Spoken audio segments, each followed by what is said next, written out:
Chapter 577. Nan, there's a lot of people coming.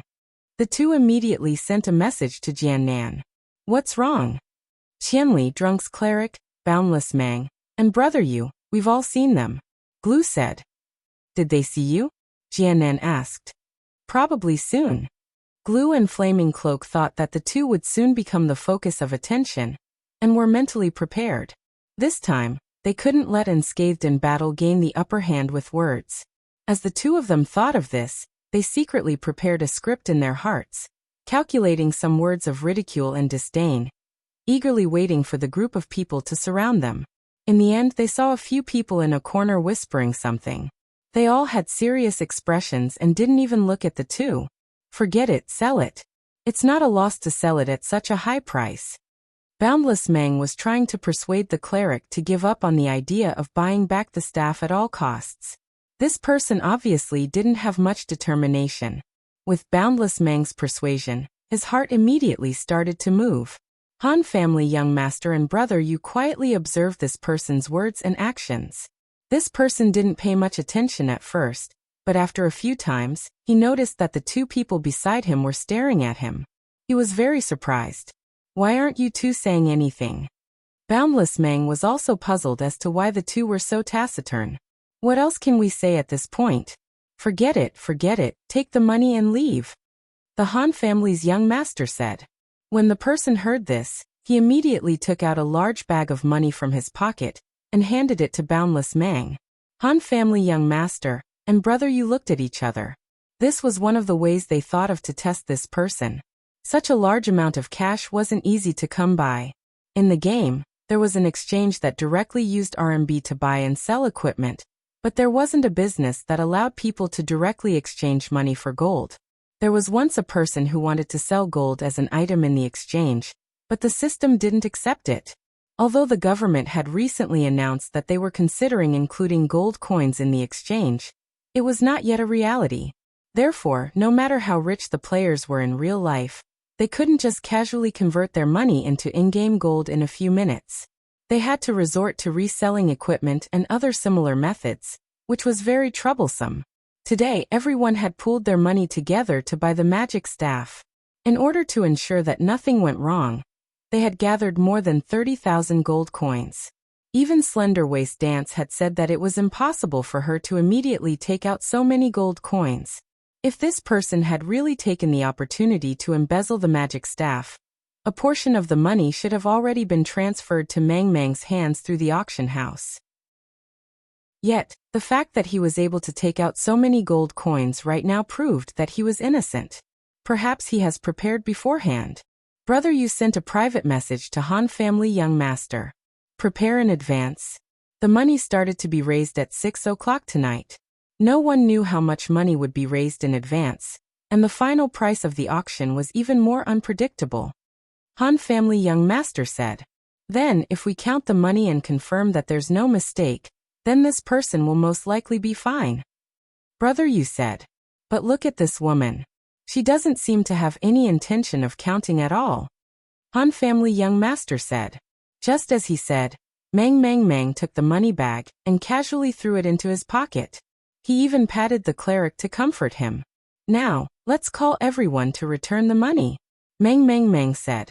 Originally, this should have been done after the trade ended. However, the Han family young master had exposed the news and caused everyone to go their separate ways. Therefore, this matter had not been done yet. This is the same. Brother Yu sent a private message to Han family young master. When the money was raised, the accounts were recorded very meticulously. Now that they were returning the money one by one, they would be found out even if they were missing even a single cent. It was the same as counting the money. The Han family young master was carefully observing this guy's reaction. He found that when this guy heard that they were going to split the money now, a hint of fear flashed across his face. However, after the fear flashed by, his face was full of embarrassment. It was obvious that he had fooled everyone about buying the staff. Now that he realized that he was going to be exposed in front of everyone, it was inevitable that he would be embarrassed. Han family young master shook his head and said to Brother Yu, "Look at this guy's stupidly timid appearance. I don't think he's playing any tricks." Maybe he's faking it. Brother Yu was even more suspicious. He was still observing with all his might. Humph. He's just a gutless fool. Don't waste time on him. The Han family young master had already given his conclusion. What do you mean? After failing to buy it, you want to buy it back at all costs behind everyone's back. Isn't it because you don't have the courage to face your mistakes? If you really made up your mind to use this method to make up for it, why did Boundless Mang give up on this idea with just a few words? Look at his actions. He's been trying to avoid it from the start. When the money gets exposed, I think he'll be hiding under the table. After the Han family young master sent this message to Brother Yu, he immediately said to Boundless Mang, "Then we won't be going. We still have something to do here." Boundless Mang knew that these guys wouldn't let go of Jian Nanyu. Normally, Jian Nanyu wanted his equipment, but he didn't understand why they had such a deep grudge against him. It was obvious that it wasn't all for him. He didn't ask any more questions. He took out his money pouch and counted 200 gold coins to return to the Han family young master and Brother Yu. He then grabbed the cleric and left. The cleric's face was full of unwillingness. It was just as Han family young master had said. He really didn't want to face the current situation. After sending the two away, the Han family young master turned around and waved to the other side. "Those two come here." Glue and Fiery Jacket didn't receive the attention they had expected. They were feeling a little lonely when they saw the Han family young master turn around and wave at them. "Those two. Are you calling us?" Fiery Jacket couldn't help but reply.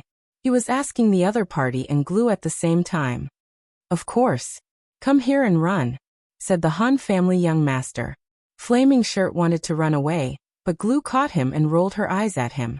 Huolini suddenly felt ashamed. How could he have lost his position? How embarrassing. "Come here if you have something to say." Glue was very calm and took a stand. The Han family young master and Brother Yu walked over. Glue felt that he had gained the upper hand, and was quite proud of himself. Of course, he didn't dare to be careless. He carefully calculated the other party's plan, and how he was going to deal with it. He also actively live-streamed the situation to Jian Nanyu. "Where's Unscathed in Battle?" asked the Han family young master when he came to the front of the two. The two of them could not help but look in the same direction. Over there, Zhan Wuxiang had his arms crossed in front of his chest, and was leaning confidently against an auction stage. He was talking to a lady who was browsing the trading panel in front of the stage. "Thanks," the Han family young master said. He and Brother Yu went to find Unscathed in Battle without looking back. Glue and Fiery Jacket were petrified. That's it. That's it. Jian Nanyu was still trying to find out what the other party was doing. He came over and said something, but he was also petrified when he received Glue's livestream. "Do what you're supposed to do and don't bother with them anymore." Jian Nanyu felt that he shouldn't treat the other party's actions as a pain in the ass. Judging from Glue and Fiery Jacket's emotional fluctuations, it might be a psychological attack. The safe zone could not use force, so he could only use this trick to break the two of them down. Jian Nanyu was thinking if he should find someone to switch shifts with him. Fiery Jacket had been tortured by the other party many times, so she was very weak mentally. She would lose her soul whenever she was in a daze. Zhan Wuxiang was just about to bring up his name and brag to the lady about how he was able to see and hear in all directions, and how he was able to fight against multiple enemies when he suddenly heard a voice behind him. "Can you stop fucking bragging?" Unscathed in Battle immediately turned around and saw the Han family young master and Brother Yu. He shook his head firmly. "Who are you? I don't know you." Unscathed in Battle did not want the two of them to ruin his plan to pick up the girl. He had been busy the whole night, but the girl seemed to be very interested in his bragging. When he turned around, the girl pouted and left after saying, "Bragging." She did not even know that someone was behind her, yet she was still observant and able to hear everything. "Beauty, listen to me. This is because the system restricts the killing intent of the human body in the safe zone. That's why I can't feel it. Once you step out of this door, you'll realize that what I said is true. It's true. Why don't we find a place to test it out?" "Sai, don't go, Sai." Unscathed in Battle had short legs and no speed, but he still found a rogue girl. She disappeared after a while, And he even earned the disdain of the entire room. Everyone had heard his shouting just now, and they thought that he was really good at bullshitting. What are you two doing here? Unscathed in Battle was not in a good mood. He had been working hard for the whole night, and he was about to reap some rewards. These two fellows just had to come at this time, and they even had to follow him like ghosts. This was too much. Comrades, the current situation is very serious. Han family young master did not care about his trivial matters at all. What's wrong? In the end, Unscathed in Battle quickly shifted his attention. It was obvious that he was used to failing at picking up girls, and he could get rid of the haze of failure in a few seconds. The staff was really sold, and the buyer has not shown up for a long time. Han family young master said. What's wrong with that? Just keep an eye on them. Do you think they can run away? Unscathed in Battle said. Is that so? I'm relieved that you said that. Then keep an eye on them. Brother you, let's go. Han family young master said. Wait. Zhan Wuxiang immediately sensed that something was amiss when he saw that young Master Han was so straightforward. He hurriedly came over to stop the two of them. Following that, he pondered carefully. He won't appear for 7 days, right? You're right to be mentally prepared. Han family young master said. How can I do that? Unscathed in Battle immediately panicked. Am I supposed to do nothing and just stay here for 7 days? That's why I said the situation was very serious. You were the one who said it was fine. Han family young master said. Cough. Actually, if you give me a girl, guarding for 7 days isn't a difficult thing. Unscathed in Battle said. Trust me, a girl who is willing to accompany you for 7 days doesn't exist in this world. You have to be down to earth, and don't always have unrealistic fantasies. Han family young master said. Get lost. Unscathed in Battle was furious. If you put it like that, then do we really have to guard here for 7 days like Jiannan Yu and the others? Brother you said. Chapter 578. The three of them couldn't help but look at Flaming Jacket and Glue. Even though they were robbers, the two of them were conscientious and loyal comrades. They were also out on a mission. Compared to Unscathed in Battle, the two of them were simply model workers. At this moment, the two of them were paying 70% of their attention to the players coming to retrieve the goods and 30% of their attention to the three of them. Their rhythm was perfectly controlled. However, when they suddenly discovered that the three of them were paying attention to them, a hint of panic flashed across their faces. Look at them, look at you guys. Han family young master didn't let go of this opportunity to teach them. Everyone was a small team, but in terms of teamwork, the child elite group couldn't compare to Wandering Sword's group of 7. Everyone put the team first and didn't care about personal gains and losses. As for the young master elite group, they were all top-notch experts. None of them backed down in a fight, but when faced with such a difficult task, they were all afraid of it. No one was willing to do it. Let's not talk about these useless things. Let's talk about what we should do now. Unscathed in Battle said. I don't think you guys are willing to let our people keep an eye on them, right? Han family young master said. You're willing. Unscathed in Battle actually asked back. Han family young master didn't answer, but everyone's attitude was clear. The three of them weren't willing. Sword Demon and Yutian Shunming weren't willing to sacrifice a lot of time. Gu Fei didn't even have a guaranteed amount of time online. How about we rotate? Brother, you started to get creative. What's our goal in keeping an eye on them? Han family young master asked. To kill them. Brother you replied. If they walk out right now, can you kill them? Brother you paused and was speechless.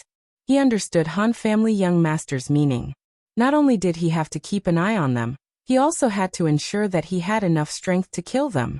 Otherwise, it would be a waste of time to keep an eye on them. Once he stepped out of the door, they might just kill him to silence him. In the end, this was the worst part. Both groups had to waste time here. However, Jiannan Yu and the rest were here for the money. They were squatting here to do their job well. There was motivation and rewards. As for the child elite group, that was in the game. He had nothing better to do than to waste time with the 7 of them. Staying here for 7 days was not only boring, but these 7 days of experience and money were all losses. No matter how he looked at it, the gains did not make up for the losses. What about your original plan? If someone really buys it, what should we do in such a situation? Brother Yu asked. If this had happened normally, Lan Yi and the others would have been very angry. With their personalities, they would have been very active in trying to get the staff back, even if they had to blow up the real buyer. But now, someone has taken over this hard job for them. It's a pity that right now, their attention will probably be focused on the face melon. Boundless Mang doesn't want to make things too difficult for him. He will definitely put on an indifferent attitude and let this matter go. Actually, who would be willing to waste a lot of time on this kind of trivial matter? They can't put aside their feelings. Once Boundless Mang made a clear statement, they would definitely go find their own mothers without hesitation. Han family young master said. Brother Yu and Unscathed in Battle thought about those people's behavior. It was really like this. If this staff fell into the hands of others like this, these people would definitely use both carrot and stick to get it back. At that time, Jian Nanyu and the rest would become their competitors to get the staff back. Both sides would definitely fight to the death. Perhaps when the time came, they wouldn't even have to do anything. Right now it was just as Han family young master said. The face melon auctioneer had changed the target of their resentment. Boundless Mang made another statement, and this matter was over for them. Why don't we give up first? Brother Yu said after a moment of hesitation. He thought about it carefully and felt that even if they gave up, they wouldn't lose anything. It could even be said that they could save a lot of time. Originally, they didn't have any deep hatred with Jian Nanyu and the rest. It wasn't as if the earth wouldn't rotate if they couldn't destroy them. This time, it was Gu Fei who called everyone over to help Boundless Mang. Now that the main character had left the matter, they were still here to fight to the death. It didn't make sense. That's a wise decision. The young master of the Han family nodded his head. Then let's leave too? Brother Yu said. It's been a long trip. After being tossed around for so long, it's really disgusting if we don't make them bleed. Han family young master said as he walked towards the two people. Brother Yu and Unscathed in Battle followed closely behind. Where's your boss? Han family young master asked as soon as he came over. The two people ignored him. Jian Nanyu had already told them to ignore these people and just do their job. Move aside. Flaming Coat said to Han family young master. There were people coming to pick up their items, and Han family young master was blocking his view. Han family young master turned around and looked at the players who were lining up to pick up their items. He extended his hand and said, "Stop." Everyone looked at him suspiciously as they continued to line up to pick up their items. No one paid attention to him. Han family young master just wanted everyone to pay attention to him. He didn't care if they listened to him or not. When he saw everyone looking at him, he immediately waved his hand and pointed at Flaming Coat and Glue. Do you see how long these two have been waiting here? Do you know who they are? They dare to pick up their items at this time. They don't even want their items anymore, right? Everyone was stunned.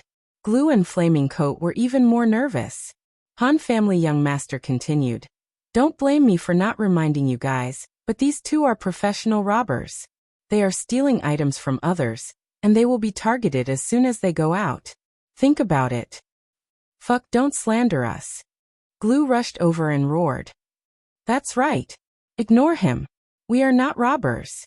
Just pick up your items. Flaming Coat chimed in. Both sides didn't have any solid evidence, but they would rather believe it than not. Some players started to hesitate after hearing Han family young master's words. It didn't matter whether Glue and Flaming Coat spoke up or not. They knew that they had to say something more convincing.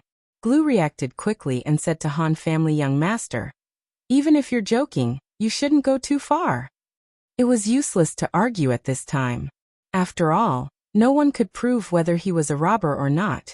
Glue pretended to be relaxed, making it seem that he was not a stranger to the young master of the Han family, so that the crowd would think that this was just a prank between friends. This move was quite useful. Some of the players looked relieved, and some even laughed. Then, Han family young master said coldly, "Since they are not robbers, why does it matter to you whether they pick up their items or not?" The two were stunned and thought that they had been tricked. Indeed, if it wasn't a real robbery and it was just a joke between friends, the two wouldn't have to explain anything to the others. If they didn't pick up their items after being tricked, they would only be treated as a joke. Who cared if they picked up their items or not? Only a real robber would explain himself to the others when his identity was exposed. That was why he would be so anxious that the players would stop picking up their items. The two fell into Han family young master's trap. The best explanation was that they didn't have to rush to pick up their items. Glue's plan of pretending to be a friend was also a good one, but it was too late. The players who were buying the items had already seen how anxious they were. For a moment, some of the people in the queue immediately withdrew from the queue. With one person taking the lead, others immediately followed blindly.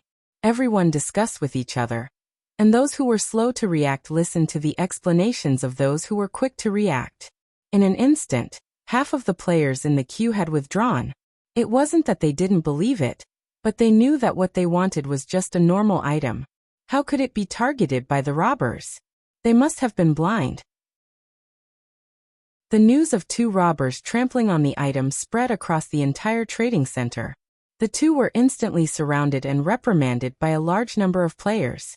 Even if they were framed, they wouldn't be able to defend themselves. Moreover, the two of them were real robbers. If it wasn't for the fact that the safe zone forbade players from coming into contact with each other, they would have been trampled to death.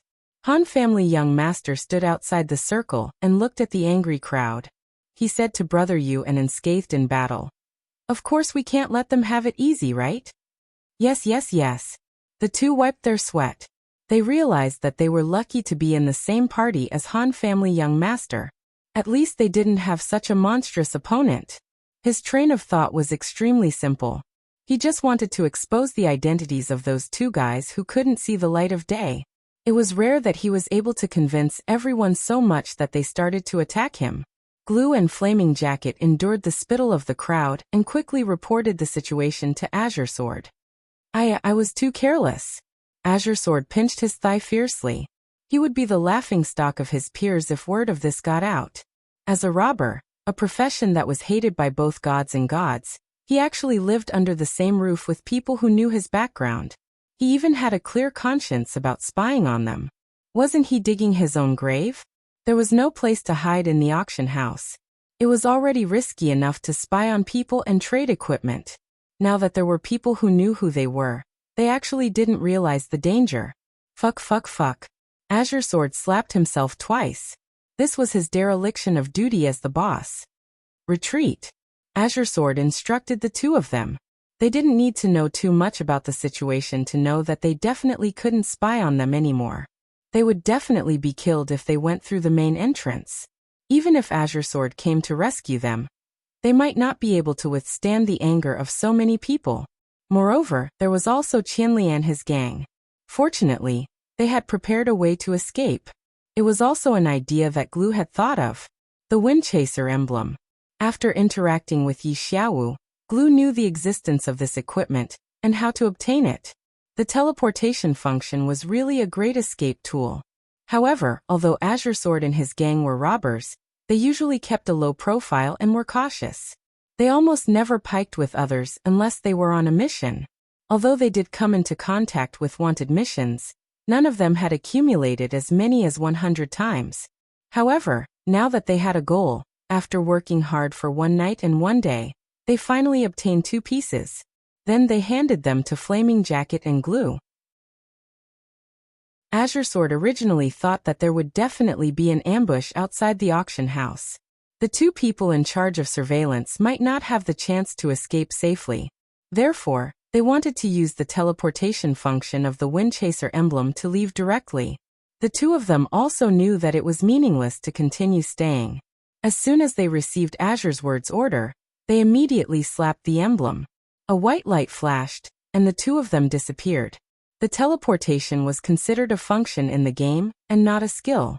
It was not restricted in the safe zone where skills were sealed. Azure Sword and his gang had already experimented with it. Where did they go? The group of players was having a great time criticizing the 2 criminals when they suddenly found out that the 2 criminals had disappeared. They were suspicious and hesitantly dispersed. However, at this time, Although the two people were no longer in the auction house, the players were still traumatized. They looked at each other and felt that they were the only ones who were not suspicious. For a time, apart from those who wanted to collect the worthless items, no one stepped forward to collect the equipment. Needless to say, brother, you knew that this effect was definitely within the expectations of the Han family young master. If this matter spread out, there might not be a long-term impact, but in the short term, the players in the trading house would definitely be cautious. Needless to say, the players who had bought the ideal staff would definitely have to collect the equipment, but they would definitely be on guard when they came to collect it. Naturally, the difficulty of Azure Sword and his gang's quest was greatly increased. Let's go. Han family young master noticed that some people were looking at him suspiciously. He hurriedly summoned Brother Yu and unscathed in battle and left. Imagination was scary. There was no guarantee that people would suspect that the Han family young master and his gang were colluding with the two people. After a flash of white light, Flaming Jacket and Glue saw that they were already at the White Stone City Wanted Quest office. The ferocious faces in front of them had disappeared. They could not help but let out a long sigh of relief, thinking that this wanted badge was really a treasure. The two of them accepted a quest each. Since they had nothing to do for the time being, they wanted to complete the quest first and keep the badge in a teleportation state. Where's yours? The two of them exchanged the target's serial number and coordinates. It's not that close. Teeth, yours first. Glue said that their wanted quests for the entire night were carried out as a team. It was too risky to complete the quest alone. The two of them opened the door of the quest office and walked out. As soon as they stepped out, they saw two people chatting by the door under the sun. It was just a casual glance, but Glue and Flaming Jacket were petrified at the same time. They wanted to run, but they could not move as if their feet were rooted to the ground. Of course, the two people who were chatting saw them at the same time. Without saying a word, one of them punched and the other kicked. The flaming coat and Glue fell to the stone steps outside the door the next second after they caught a glimpse of each other. While one person restrained them, the other person poked his head into the door to take a look. In the end, he retracted his head and looked at the two regretfully. Why are only you two here? Where are the others? Glue and Flaming Jacket wanted to cry, but no tears came out. You've learned how to use the wind-chasing badge? You've made progress. Did you learn it after seeing me use it? Why don't you use your brains? Even I know how to use it. Do you think that you can use it to escape? Goofy squatted in front of them and lectured them. Cut the crap. Hurry up and kill them. 100th Era Strategist was impatient. He had just asked Goofy a question, but these two guys suddenly appeared. He was still waiting to hear the answer. Kill them. Goofy waved his hand and stood up. 100th Era Strategist stomped the two people to death and stepped over the white light. Go on. Chapter 579. Huolini stood in the Mage Academy of Baishur City and looked up at the sky. This wasn't Shady City, where a few fallen leaves would float down when one was feeling melancholy. Here, the air was filled with white lime, a specialty of Baishur City. Huolini stared in one direction with his eyes wide open. In the blink of an eye, his eyes were blinded by the sand, and tears fell down. Some were in pain, while others were in pain. Once upon a time, Huolini was one of the top 10 mages. Although he kept a low profile due to the special nature of his profession, he still had pride in his heart. However, the sudden attack was too fast and too fierce. In Sunset City, two fire beacon cities forced a group of experts into a corner of the valley. Huolini was still feeling proud.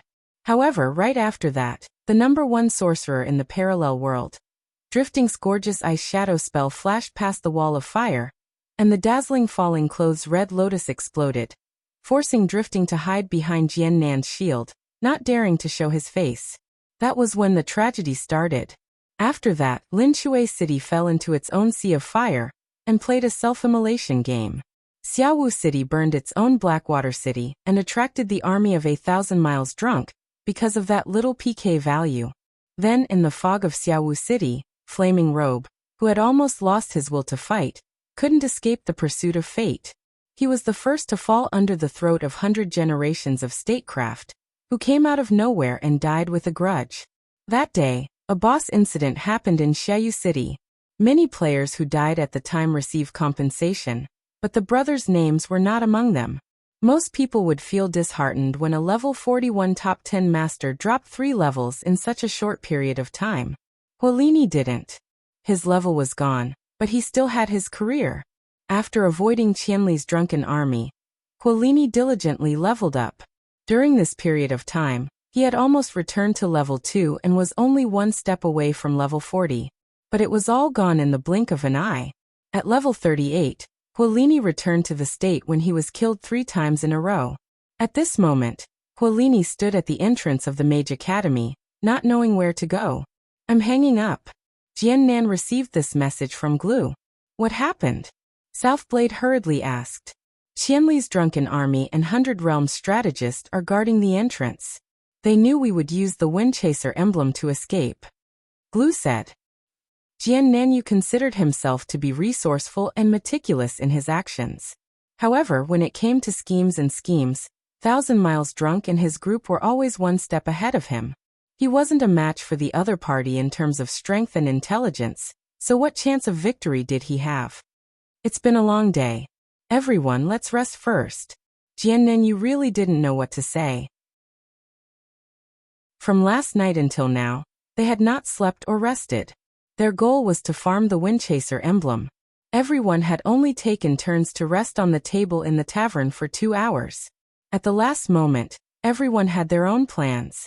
They had made all the preparations for this battle to regain their confidence. However, the result was still a crushing defeat. Jian Nanyu wanted to say, "The battle has just begun. Everyone, don't give up." However, he couldn't write this message down. This was because even he didn't believe these words. Southblade's confidence was slowly slipping away. The members of Southblade's party, who were hiding in various corners, walked to the revival point and prepared to go offline. Dao Xiangmu coincidentally arrived at the Mage Academy and saw Flaming Robe, who couldn't even open his eyes in the wind. Dao Xiangmu didn't know what to say, so he could only pat him and go offline with a sigh. Southblade has gone offline. Although they were enemies, Brother Yu still had Southblade as a friend, so he immediately spread the news. "It can't be."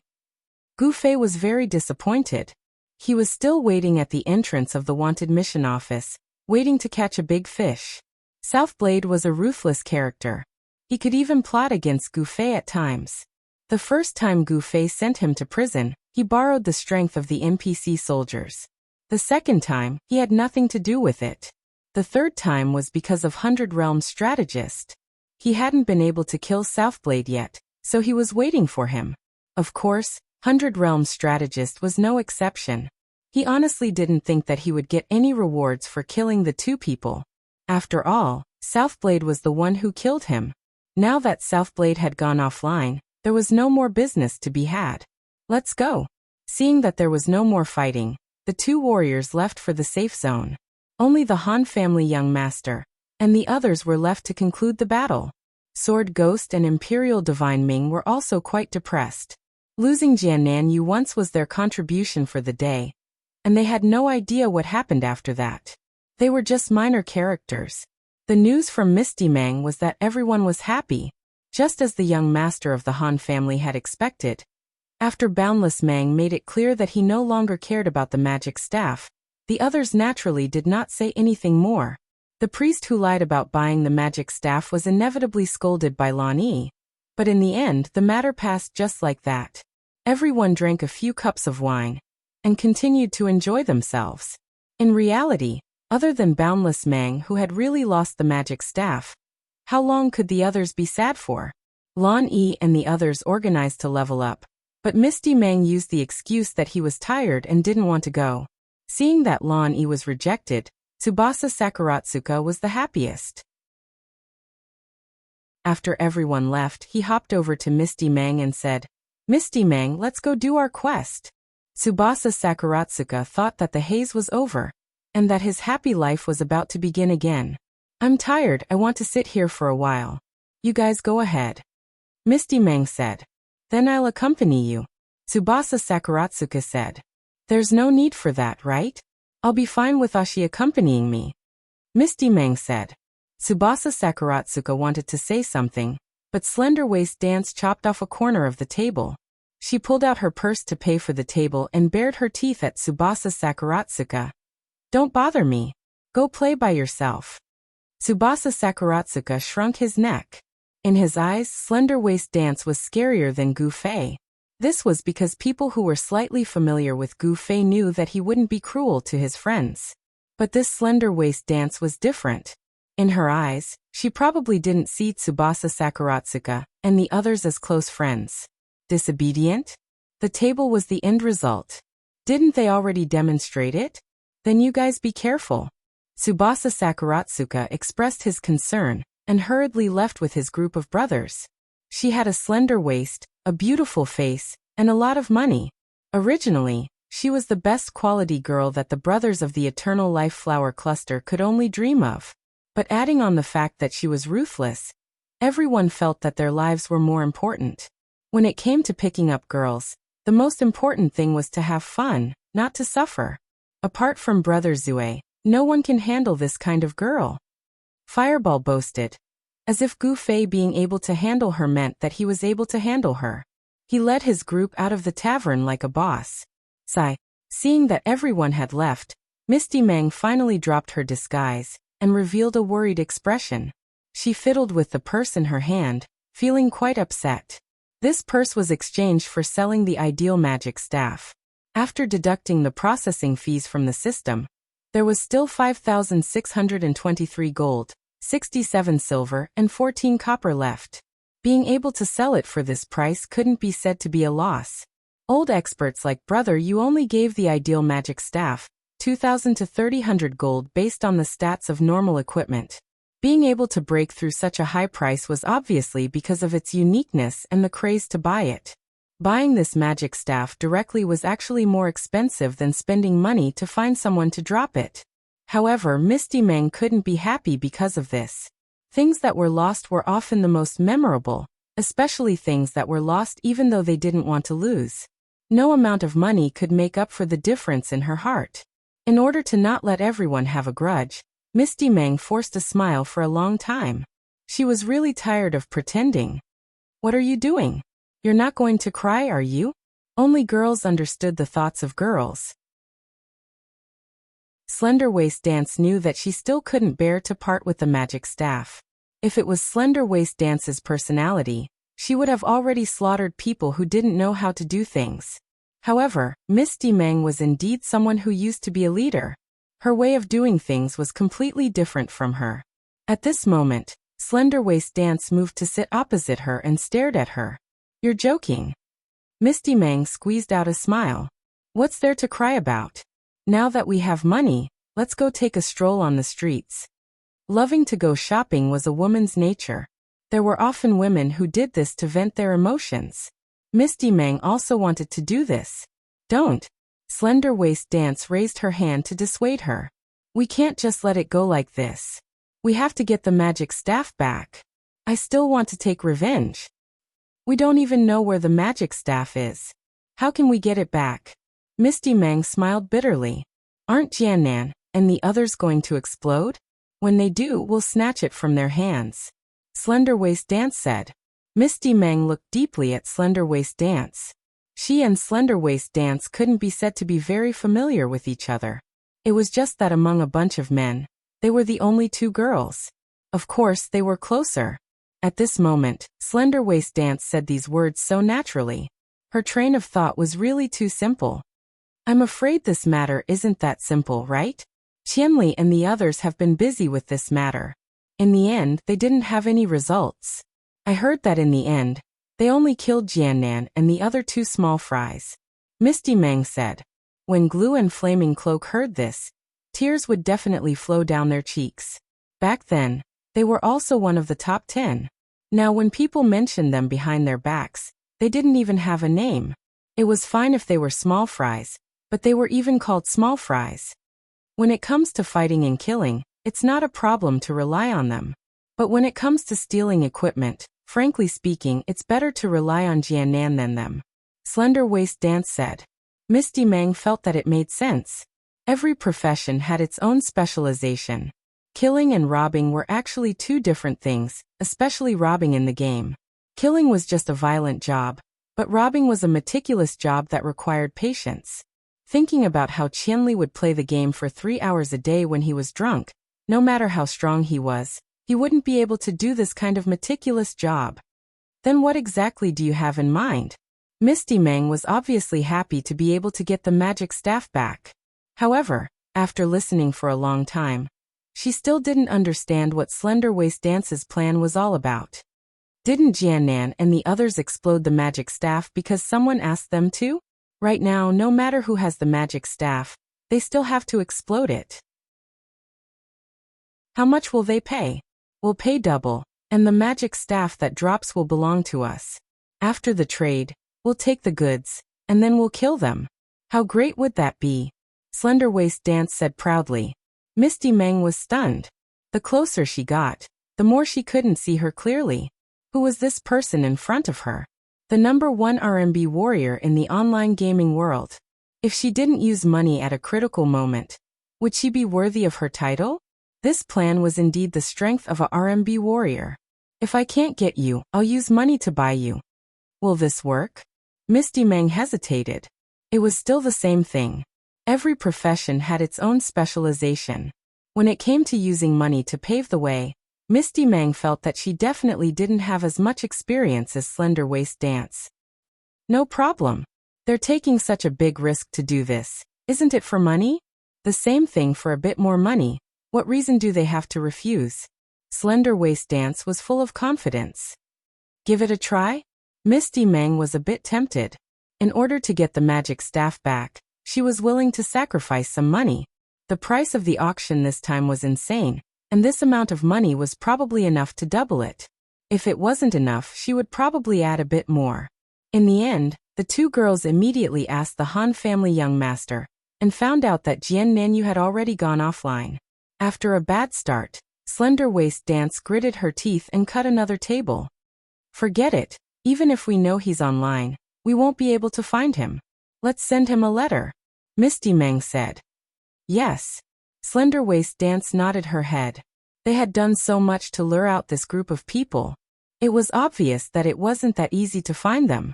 Writing a letter was a safe way to contact them. She wrote a letter and sent it. Misty Meng thought about how there wasn't anyone watching the auction house. Maybe the buyer would come to get the magic staff. Maybe she could buy it back? Thinking about it, she dragged Slender Waist Dance to the auction house. In her heart, she thought that this was really ridiculous. She had just sold the magic staff for a high price, and in the blink of an eye, she wanted to buy it back.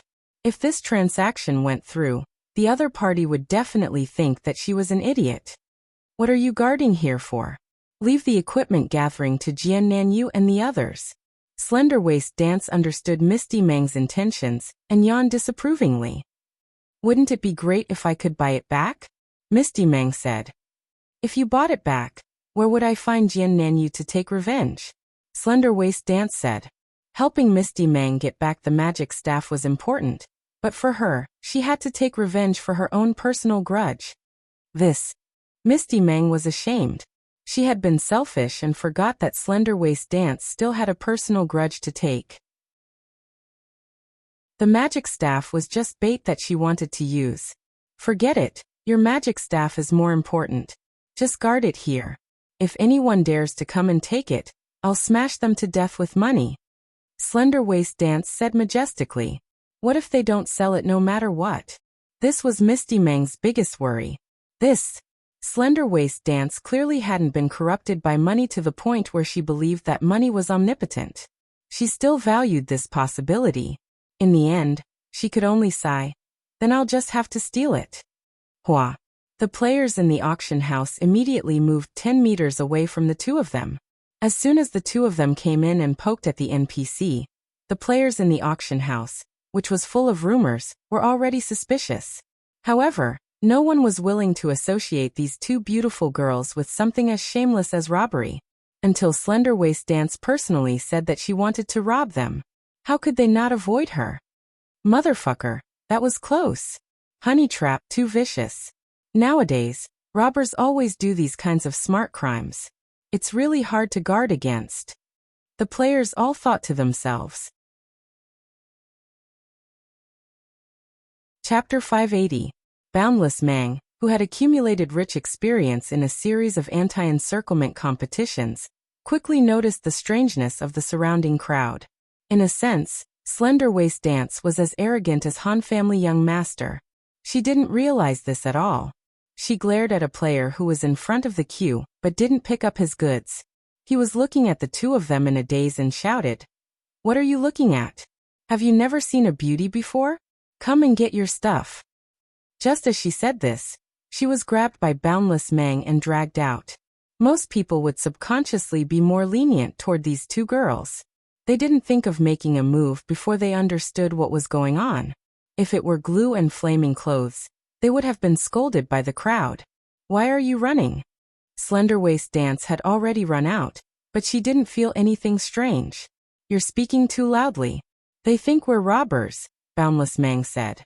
"Who dares?" Slender Waist Dance put her hands on her hips and glared. She turned around and saw that half of the players were still looking at the two of them. Now Slender Waist Dance could see the bewilderment in their eyes. "Let's go with your plan and wait for their reply." Boundless Mang didn't want any more trouble and hurriedly pulled Slender Waist Dance away. Yu didn't know how many nights he hadn't slept. Ever since he entered the parallel world, he had been making full use of the time when there were fewer players online. Today was the first time he was like a normal person, but he couldn't fall asleep no matter what. Work wasn't going his way, and his career had reached a bottleneck. This was the problem that Yu was currently struggling with. Today, the brothers didn't even say goodbye to each other when they went offline. It could be seen that everyone was really depressed. Staff. In Yu's heart and mind, he counted staff as sheep. After counting more than 1,000 times, he finally fell asleep. The next morning, when he went online, the brothers were all there. Everyone greeted each other and didn't say much. No one asked about the schedule for the day. Everything seemed very careful. Yu didn't have anything to say. He went to the mailbox at the city gate as usual. He had to check the in-game mail every day. He couldn't stay online 24 hours a day. Often, business would be delivered to him through mail when he wasn't around. He checked his mailbox every day, but that didn't mean he had business every day. He casually read a few letters, but they were all meaningless gossip. When he saw a letter from Slender Waist Dance, Nan was greatly shocked. He read the letter again and again 5 times. If it was before this, receiving a business order from the number 1 RMB warrior in the game would be great news for Southbound Sword and the others. This was also the main reason why Southbound Sword and the others weren't willing to become enemies with Thin Waist Dance. Most of the people who would have business dealings with them were RMB warriors, and Slim Waist Dancer was a big customer that they dreamed of. At this time, Yu could only sigh that this letter came too late. With the current entanglement between the Slender Waist Dance and them, Yu only came to one conclusion after reading this letter 5 times. A trap, another trap to lure them out. Yu was about to delete the letter, but he suddenly stopped at that moment. This was a trap, but it wasn't completely useless. Thinking of this, Yu quickly gathered the others and told them in detail about Slender Waist Dance's letter. Silence. The other 6 people were like blocks of wood. After hearing the entire situation, they were expressionless and didn't say a word. It was clear that this letter didn't make them think at all. Yu sighed and could only speak. "This letter is another trap, but we can make use of it." The 6 of them stared at Yu with listless eyes. "In my opinion, they want to use our hands to take back the staff and kill us at the same time. They want to kill 2 birds with 1 stone. However, we can beat them at their own game." Yu said. There was still no reaction. Yu couldn't just sit there and do nothing. He looked at the 6 of them and said, "What do you guys want to say?" "Great South, you still don't want to give up?" The one who spoke was Huarini. He was the one who had suffered the greatest psychological blow. "Give up? You guys want to give up?" Yu looked at the 6 of them.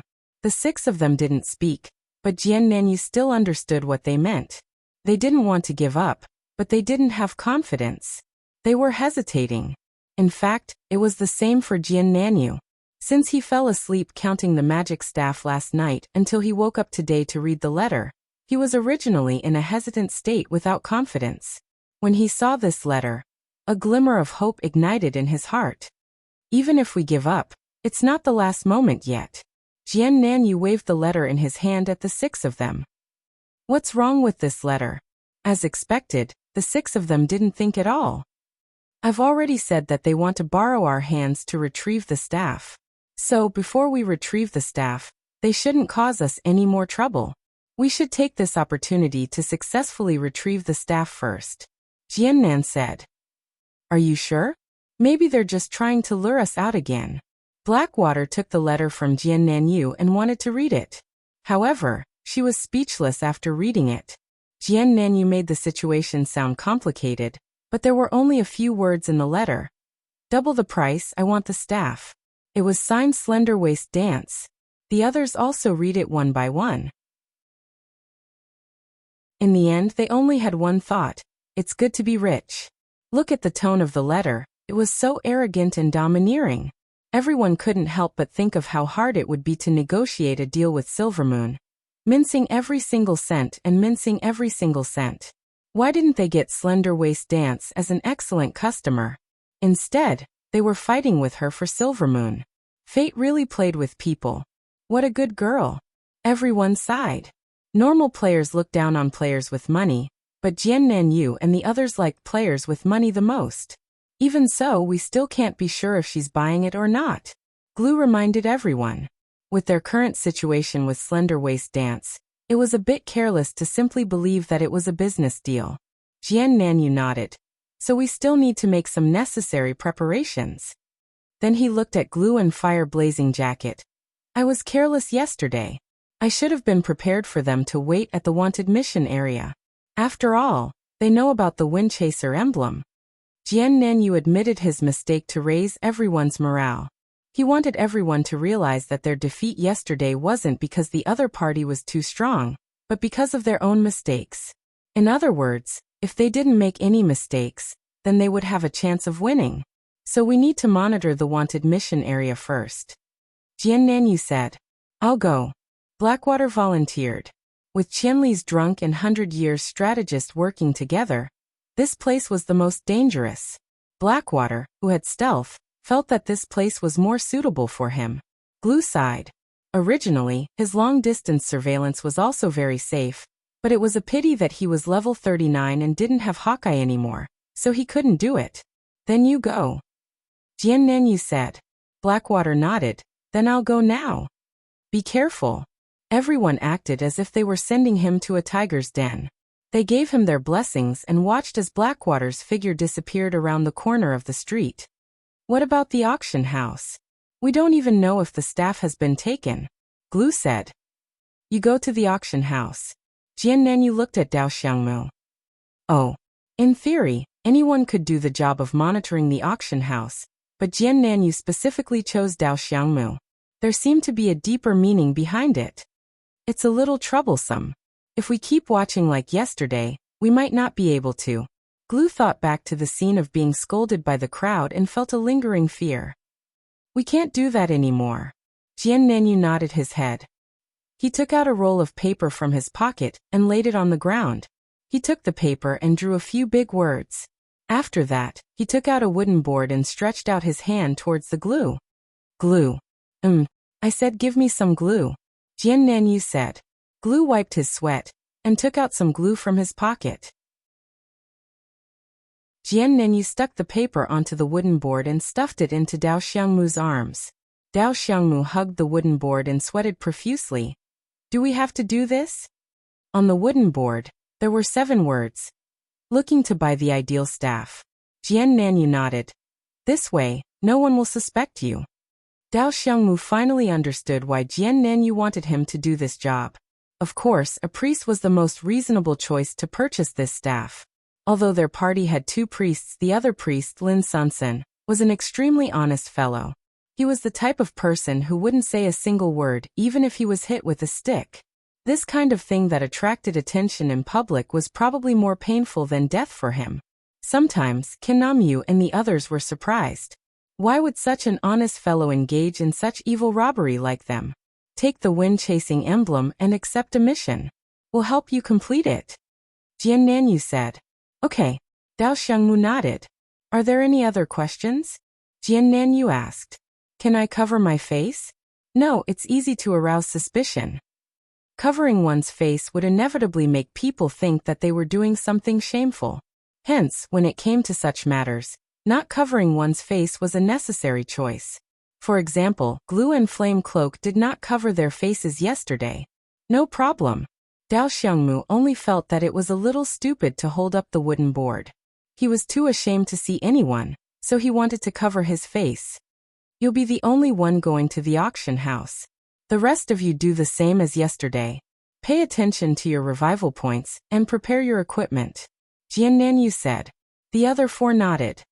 Then let's help Dao Xiangmu complete a wanted mission first, then we'll start. Jian Nanyu announced.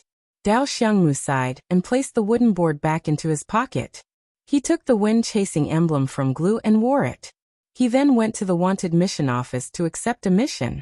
About half an hour later, Whitestone City's auction house had a performance art. An expressionless priest was holding up a board in the auction house, looking to buy the ideal staff. Chapter 581. Whitestone City's auction house had been restless for the past 2 days, and many people had heard about it. Yesterday, there was an unprecedented buying frenzy, followed by the appearance of 2 robbers. Following that, it was said that there were 2 beautiful ladies who were suspected to be robbers in the middle of the night. Many people were still regretting that they had missed out on a good show. In the end, a performance artist suddenly appeared in the auction house early in the morning. There was no private chat channel in the parallel world that could be seen by everyone with a shout. Therefore, it was slightly inconvenient to do business. However, it was also because of this that the game's offline trading forum was unusually popular. Players from all over the game would appear there when they wanted to buy or sell anything. There were countless trading forums, but it was still popular. In fact, it was quite surprising for an exquisite piece of equipment like the Boundless Ideal Staff to appear in the auction house. It was also common for such an exquisite item to be listed in the trade board to be promoted to the world. In the end, just as the Ideal Staff was sold in the auction house, another man immediately appeared in the auction house to buy it. Such a creative and targeted idea immediately attracted a lot of attention. Brother, aren't you tired of doing this? Someone even came up to interview him. It's all right. Dao Xiangmu did not want to be distracted, so he stared at the place where the item was being sold and casually answered the interview. Everyone could clearly see where he was looking at. This time, no one suspected that he was a robber. They all laughed and said, Brother, you're really considerate. You want to buy the staff from the person who bought the ideal one yesterday? Dao Xiangmu nodded. Speaking of which, I also heard that the person who bought the staff yesterday didn't come to collect the staff after the auction ended. Someone said. So he still hasn't come? Who knows? As the players discussed, they gave Dao Xiangmu a thumbs up. Dao Xiangmu could only smile bitterly. No matter what, Konami's strategy was extremely successful. He used such a method to attract everyone's attention. Instead, it gave everyone a preconceived idea, and no longer suspected that Dao Xiangmu had other motives. In contrast, the others were having an easy time. Whether it was the wanted mission office or the resurrection points in the safety zones, there was nothing out of the ordinary. Ken and Yu thought hard for a long time to see if this could explain anything. After inadvertently glancing at his friends' list, he finally realized that most players had not woken up yet. He tried adding Thin Waist Dance as a friend, and sure enough, she wasn't online yet. Jian Nanyu replied to her letter. In the letter, he agreed to her request in all seriousness, and told her how much the double reward would be, how long it would take to complete the mission, and the deposit. Jian Nanyu felt that if he wanted to put on an act, he had to go all the way. Since he was going to pretend to be hooked, he had to act as himself. It would be unreasonable if he didn't ask for a deposit. After adding Slim Waist Dance, Jian Nan tried all the names he knew, such as Drunk Qianli and 100 Eras of Wisdom, but none of them were online. This wasn't the time when most players were online, but because of this, There was a chance that the buyer, who had been hiding all this time, would show up at this time. Jiannan had also been trying to figure out why this strange buyer had not shown up for a long time. He put himself in his shoes and felt that the other party was worried about being targeted by the robbers. That was why he was so cautious. If that was the case, it was highly likely that he would show up when there were fewer people. Jian Nanyu reminded Dao Xiangmu to be more careful. Dao Xiangmu was having a headache from being stared at by so many people. He felt that most of the players who came to the auction house early in the morning weren't here to buy or sell, but to see him. Dao Xiangmu decided to deal with the situation by staying the same. Facing all the onlookers, he held his sign up high and didn't move. In the afternoon, Jian Nanyu suddenly received a notification of a new mail. He immediately went to his mailbox and looked at the sender. As expected, it was Slim Waist Dance. He couldn't wait to read the content. In the end, Jian Nanyu's meticulous reply was only one word: okay. There was also a deposit of 1,500 gold that Jian Nanyu had requested. What a great customer. Jian Nanyu couldn't help but sigh. There was no haggling, no purposely making things difficult for her, no hesitation, just one word. Okay, a deposit, simple and direct. Jian Nanyu didn't want to believe that this was a trap. He really hoped that they were working for Slim Waist Dance. Jian Nanyu imitated Slim Waist Dance's manner and replied with a okay. He was a little disappointed and hoped that Slim Waist Dance would reply again. Even though he knew it was impossible, Jian Nanyu still imagined the beautiful scene where Slim Waist Dance would bury the hatchet and become their top customer. Sigh. Just as he was sighing, he suddenly received a message from Glue. Danan, Silvermoon sent a message asking about the magic staff. Tell him to go die. Jian Nanyu wasn't in a good mood. Why were beautiful things always illusions, but reality was all trash? Glue was probably in Jian Nanyu's bad mood. So he was silent for a while before asking, really? Tell him that you'll contact him when the magic staff drops. It's not like it's past the appointed date. Why would he ask every day? Jian Nanyu said. Oh, just as Glue sent the message, Dao Xiangmu came again and said, Danan, this can't go on. If the buyer only appears at the end, I won't be able to hold up the sign for 7 days. Of course, Jian Nanyu wouldn't treat his brother as badly as he treated Silvermoon. He immediately explained, of course we won't make you hold it up for 7 days. You being there now is just the beginning. This way, we can hold it up for you at any time. The players will naturally think that we're helping you by the magic staff. Won't all their suspicions be cleared? If we really waste 7 days like this, then we'll lose a lot of money for this quest. Dao Xiangmu said. There's no other way. Before the quest, no one knew what would happen. The situation this time is complicated, so we can only say that we're unlucky. Now that there's a chance, if we really make you pay that trash Silvermoon double the deposit, then we'll lose even more money. Jian Nanyu said. How about this? I'll hold up the sign here, and you guys don't need to worry about anything else. Do whatever you need to do and don't waste everyone's time here. Isn't Qianli going to cause a ruckus when he's drunk? Let's just stake it all on one throw. After we find out where the magic staff is, we'll gather and do what we need to do. What do you think? Dao Xiangmu said. Jian Nanyu thought about it and felt that it made sense. He nodded his head and told the others about it. Other than Dao Xiangmu, everyone else went to level up. If they didn't even level up and just squatted around for a week, their losses would be too great. On Slender Waist Dance's side, she received Jian Nanyu's reply when she logged on. Double the price, time needed, deposit, everything was clear. Actually, it was impossible for Slender Waist Dance to say that she hadn't dealt with this kind of person before. Although she had a lot of money, money didn't represent her character. None of the equipment and skill scrolls she had on her body were obtained through luck. They were all bought with money. As for which of these sellers were honest players, which were despicable scammers, and which were bandits like Jian Nanyu, she naturally didn't care. Perhaps one of the items on her body was stolen goods. She had seen a business letter like Jian Nanyu's before, so she wasn't surprised at all. She happily replied Jian Nanyu's letter and paid the deposit. Slender Waist Dance then took the letter and went to look for Battlemage. See, I told you it was easy to hook. Slender Waist Dance slapped the letter for Battlemage to see. Mang Mang, who was in a daze, read the letter carefully 3 times.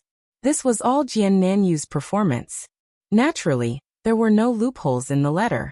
However, Jian Nanyu agreed so readily that she could not help but have some doubts. You already paid the deposit?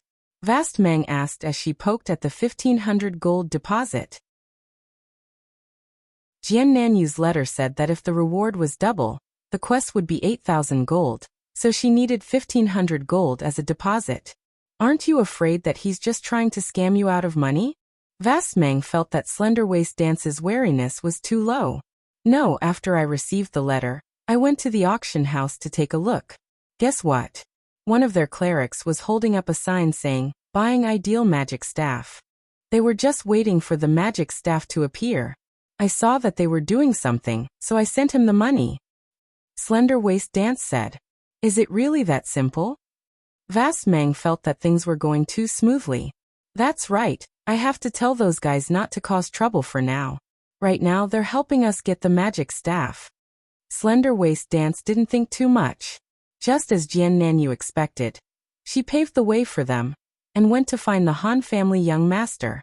Jian Nanyu's reply was caught by the Han family young master, and tossed to the side. Beside him, Brother Yu immediately picked it up and studied it carefully. Double the price is 8,000 gold, so the original price is 4,000 gold. The normal price for an ideal magic staff is 2,000 gold, which means that their manpower cost is 2,000 gold. There are a total of 7 people, so on average, it's less than 300 gold per person. However, the quest duration is estimated to be 10 to 15 days. Is there a relationship between the amount of money they charge and the duration? This ratio. Under everyone's sidelong gaze, Brother Yu's voice gradually became softer and softer. Finally, he picked up his small notebook and silently went to a corner to calculate. What do you mean? Han family young master then asked about the matter at hand. I'll pay double the price for them to give me the magic staff that they get. Don't cause trouble for now, Slender Waist Dance said. It was originally a very annoying thing to speak in a rich and imposing manner, but for some reason, when it came to Slender Waist Dance, everyone felt that it was so peaceful and natural. It seemed that reputation was really a terrible thing. Everyone had subconsciously thought that this kind of temperament and Slender Waist Dance were natural. If it was not so, everyone would feel uncomfortable all over. This is troublesome, we have to use a pipe, Han family young master said. In addition, the 100 generation strategist is the hatchet man you hired. Of course, your words are effective, but that guy Qianli has a strong interest in chopping Jian Nanyu. I don't know if he will listen to your arrangements. He dares not to listen, Slender Waist Dance shouted. Of course he dares. Han family young master laughed. Butterfly knot. I haven't been in a good state of writing these 2 days, but when I saw the post in the book review section today, I noticed that the book has really written 2 million words. Congratulations to yourself. You're too ruthless. Chapter 582. Slender Waist Dance was quite depressed. She really didn't know what to do with Gu Fei. However, even though Gu Fei was strong, he wasn't an unreasonable person. Fighting was his passion, but he also understood how other players prioritize things in the game. If he didn't understand this, Gu Fei wouldn't have jumped out to show off during the auction. It was impossible that he didn't know that his appearance would only bring harm to Jian Nanyu and the others. Thinking about this, Slender Waist Dance felt that Gu Fei shouldn't be an obstacle. She didn't think that when Gu Fei came online that night and told him about the plan, Gu Fei would shake his head like a rattledrum. How can you do this? Gu Fei said. Jian Nanyu and the others went to steal someone's equipment. It's fine if you don't stop them, but you're acting behind the scenes to reap the benefits. Isn't that too ridiculous? Yeah, how can you do this? 100-era strategist said. Slender Waist Dance was flabbergasted. She didn't expect this reaction. Although most players wouldn't do something like this just because they wanted someone else's equipment, they wouldn't mind using this kind of method in desperate times. She didn't expect Gu Fei to object because of this reason. Looking at the others, the Han family young master looked like he already knew about this. Clearly, this was the reason why he gave Slender Waist Dance a hint. It wasn't because of Gu Fei's love for PvP. At this moment, he had a relaxed expression on his face as he waited to see how Slender Waist Dance would deal with this. Slender Waist Dance didn't say anything because she remembered that Gu Fei had told her that martial artists had strict moral standards. It seemed like Gu Fei wouldn't back down on this matter. Then what should we do? Slender Waist Dance didn't try to persuade him or get angry. Instead, she scratched her head and asked this question, making everyone's jaws drop. This didn't fit her personality. Since you have the money to hire Jian Nanyu, why don't you just buy the staff? Gu Fei said. I'm willing to buy it, but he has to be willing to sell it first. Thin Waist Dance said.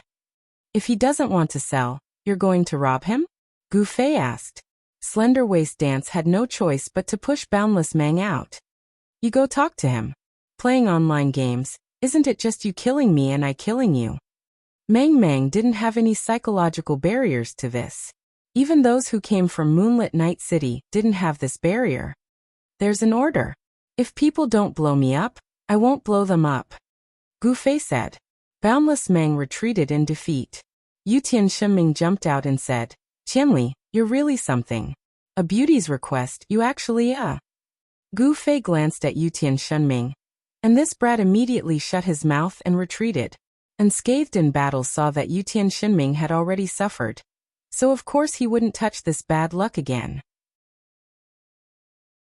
Slender Waist Dance looked at the others who didn't speak, hoping that they would have words to convince Gu Fei.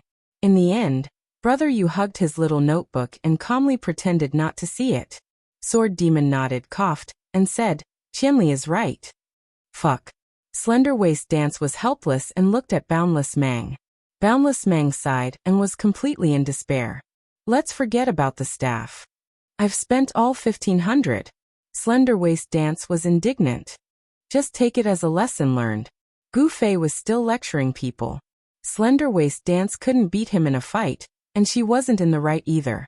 She could only use her gaze to kill. Then what do you think we should do now? Slender Waist Dance asked.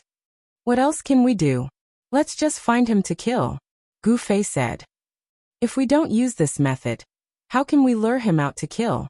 Slender Waist Dance actually spent so much money just to help Boundless Mang get back the staff.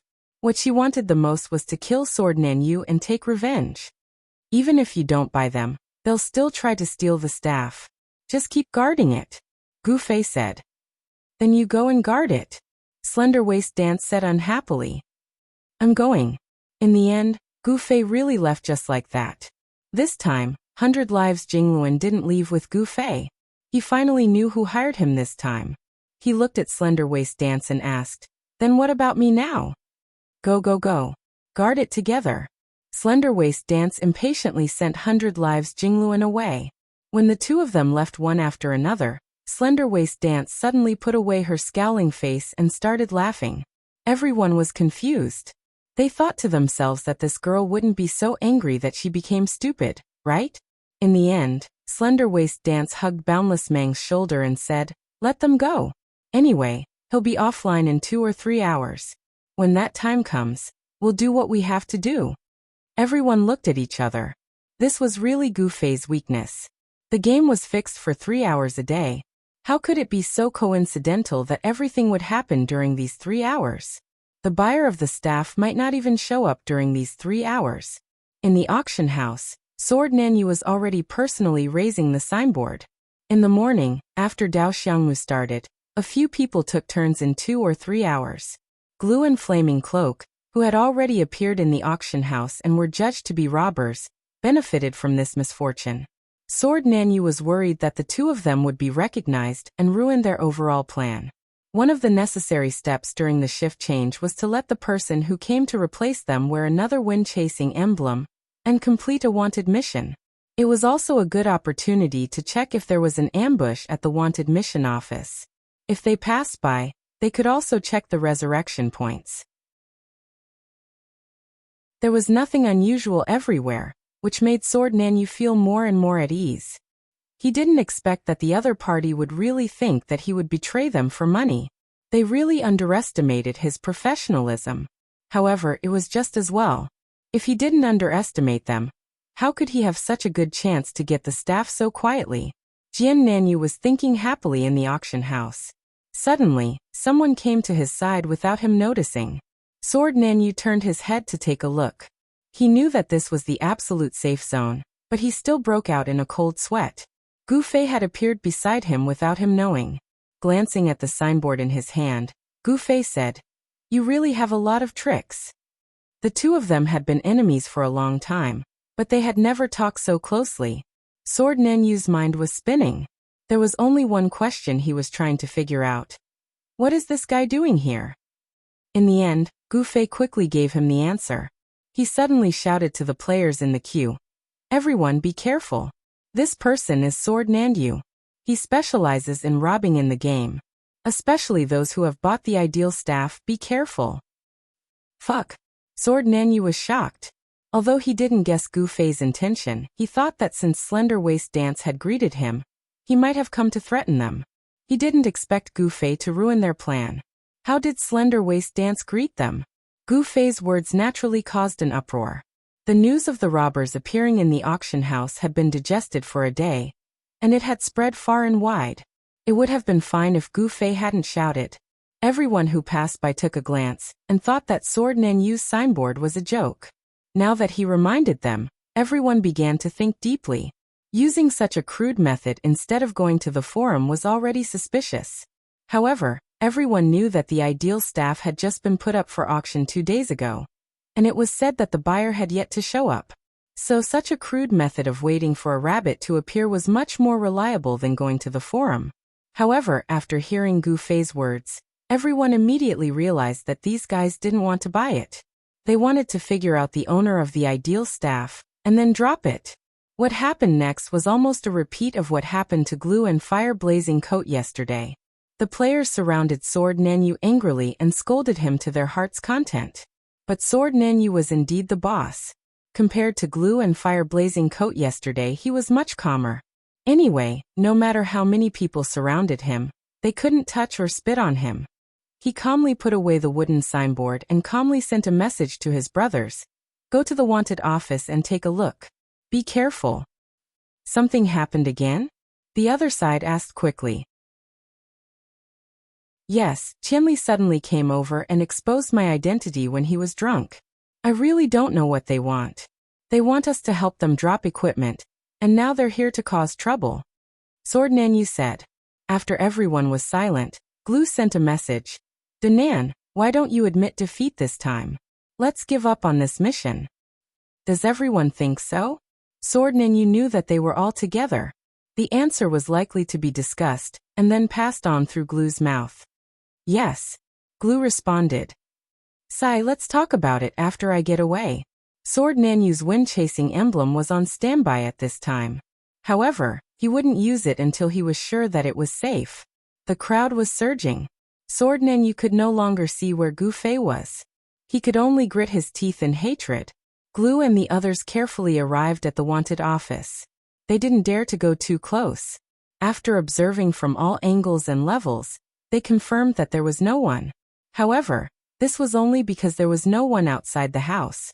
It was entirely possible that someone was lying in ambush inside the house.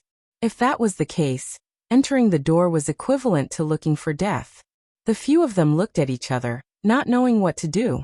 Suddenly, a newbie player hopped past. Dao Xiangmu had a plan. He stopped the newbie player and gave him a few gold coins. He asked him to go in and help them take a look. When he returned, he would give him a piece of equipment. The newbie player happily went in, and didn't return from the mission. He described the players and classes he saw inside. There was only one person in the wanted office, a grandmaster of combat. 100 generations of experience. Glue and Blazing Jacket immediately said. They were trampled to death by this guy yesterday. There was indeed an ambush. Everyone sighed. "Thank you, there's nothing else for you." Dao Xiangmu casually gave the newbie a piece of equipment, and sent him away. Everyone hurriedly reported the situation to Sword Nanyu. "If that's the case, then let's just wait. I was going to raise my sign here anyway," Sword Nanyu said. Everyone was in pain. Sword Nanyu said it casually. However, he was definitely being condemned by everyone in the auction house. Glue and Blazing Jacket had already experienced this yesterday. It wasn't a good feeling. However, the problem was that 100 generations of experience was not an ordinary person. Although there were 6 of them, they didn't dare say that they were a match for him. Or should we lure him away? Glue and Blackwater, the 2 classes with speed, suggested. Yes, that's a way. No matter how strong he is, he doesn't know how to split himself. He won't be able to outrun you guys. It shouldn't be a problem. Everyone agreed with this decision. Chapter 583. Aeon's statecraft isn't fast, unlike Qianli's drunken punch. The 6 of them felt this idea was brilliant. Then I'll go. Blackwater volunteered. Glue had just died a heroic death yesterday, so they didn't want him to be hurt again. We'll keep an eye on him. If it doesn't work, we'll group up and go. I don't believe he can survive. Mu Xiangmu said. Why not? It's not like we haven't tried. Don't be impulsive. The Invincible Knight's lucky star had spoken. During the Battle of Xiaoyu City, the 100 Lives strategist had made a move. And that was because he had been merciful. For example, Jian Nanyu, who had not been merciful, had been sent to the resurrection point. Jian Nanyu was the strongest among them. Blackwater set off under the encouragement of his brothers. He looked calm on the surface, but he was actually very nervous. Aeon's statecraft wasn't fast, but he was a monster. Blackwater was afraid that he wouldn't even have a chance to run away and his neck would be broken. In the end, he could only use the invincible self-hypnosis method. So what if I die? It's just a drop of 1 level. Blackwater walked to the door and took a deep breath. He pushed the door open and saw Aeon's statecraft standing inside. Without a word, he closed the door and ran. The direction and route were all chosen. Blackwater didn't have time to look back and ran like his life depended on it. Half a minute later, there was a message. Blackwater didn't have time to look at it. He continued to run like his life depended on it. After going through 8 streets, he looked back and was relieved when he didn't see Aeon's statecraft. Even so, he didn't dare to slack off. While trying his best to go to places with more people, he began to check the messages that kept ringing non-stop along the way. Where is he? Where's Aeon's statecraft? Where did you go? Didn't he chase you, idiot? What are you doing? A long string of messages were sent by his brothers. Blackwater was stunned. He found someone to reply. What's going on? Damn, you're still alive? Where did you go? Don't you know how to look back? Aeon's statecraft didn't come out. Blackwater was talking to Dao Xiangmu. How? Blackwater was surprised. Did he see you? Dao Xiangmu asked. We saw you run after pushing the door. I saw it. He's standing at the door, and we'll see him as soon as we open the door. How can we not see him? Blackwater said affirmatively. Are you sure it's 100 Lives Classic as well? Inakami asked. It's him. That's strange. Dao Kagamu did not reply, and the others were also puzzled after hearing what he said. Blackwater hurriedly went back to the original spot. The other 5 people were still squatting there. Maybe I was too flustered and ran too fast, so he didn't see clearly which one I was. Blackwater thought about it on the way back, and felt that this was the only reaction. At that time, he was too wary and ran away as soon as he opened the door. He saw it clearly, but he came prepared. It was too sudden for 100 Lives statecraft. Maybe when he noticed the door was opened, he saw Blackwater running away. Fuck. Everyone despised her. Blackwater volunteered to fight with a calm look, but it turned out that she was also nervous. I won't do it this time. Blackwater was also embarrassed. This time, he was ready to risk it all. Hurry up. Danan is probably drowning in their saliva. Koreni, who was experienced, said. Even in the safe zone they can't spit on us, right? Blackwater turned back and asked. Everyone gave him a middle finger. In front of the wanted mission office, Blackwater took a deep breath. He realized that the last surprise attack had the opposite effect. He felt that he should slow down this time. The door was slowly pushed open by him. 100 Lives Classic stood in front of him, and the two looked at each other. How could he not see clearly? Blackwater was confident this time, so he closed the door and ran away. But with the lesson from last time, He couldn't just run without turning back. But before he turned back, he received a message. Blackwater's heart skipped a beat. He turned back and sure enough, no one was chasing him. He opened the message, and it was the same brother's criticism. Everyone was questioning how Blackwater did things. Fuck, that's weird. Did that guy fall asleep while standing there? Blackwater was very depressed. He turned back, but he was afraid that 100 Lives Classic was just slow and would suddenly jump out at this moment. So he deliberately kept a distance from the wanted mission office. He turned his head and looked at the place where the other 5 people were hiding. They were pointing their middle fingers at him expressionlessly. I'll definitely see clearly this time. I promise. Blackwater swore to everyone.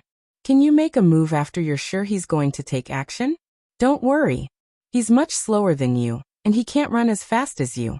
If he's chasing closely, I'll help you distract him. Glue said. I'm really not afraid. Last time was enough for him to see clearly.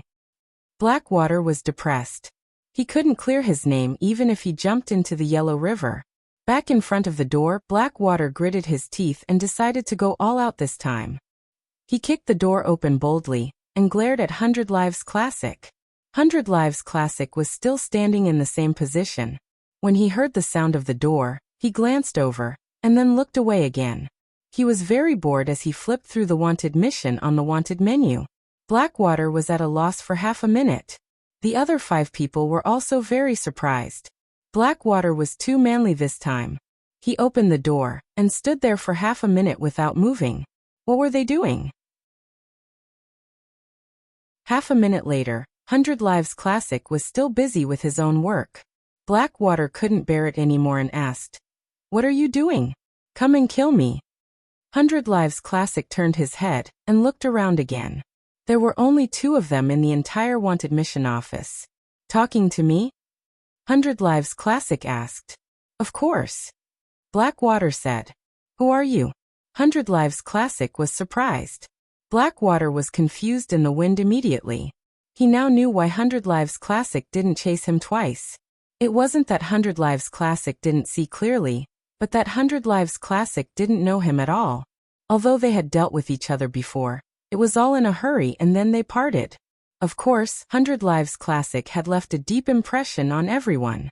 It was Blackwater's fault that he didn't treat himself as a character, and thought that 100 Lives Classic would remember his appearance. Now he knew that he was just a passerby in 100 Lives Classic's eyes. Just like the newbie player who helped them to confirm the situation in the wanted mission office, who would recognize him after a few days. Obviously, Blackwater was such a trash in 100 Lives Classic's eyes. The top 5, top 10, and top 7 were just bubbles in front of such a master. He could break them with one finger. Blackwater was there, but 100 Lives Classic was still surprised. Seeing that the man didn't respond, he asked again, "Who are you?" I'm with Jian Nanyu," Blackwater answered. He was really worried that 100 Lives Classic would ask again. "What's Jian Nanyu?" Fortunately, the tragedy didn't happen. 100 Lives Classic answered with an, "Oh," and then asked, "Where's Jian Nanyu? Why isn't he here yet?" Blackwater was a little relieved. Finally, their boss had some status in 100 Lives Classic's eyes, and he wasn't a passerby who couldn't even recognize him. "If you want to see our boss, you have to go through me first," Blackwater roared, and then he was ready to run. As long as he lured 100 Lives Classic away, his goal would be achieved. However, 100 Lives Classic glanced at him again and said, "Crazy." Then he went to browse the wanted mission panel. Blackwater broke down. 100 Lives Classic really didn't care about him. It was like fighting against an enemy on the battlefield.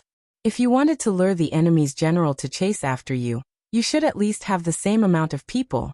You were just a small foot soldier. Who would care about you if you tried to lure Lu Bu?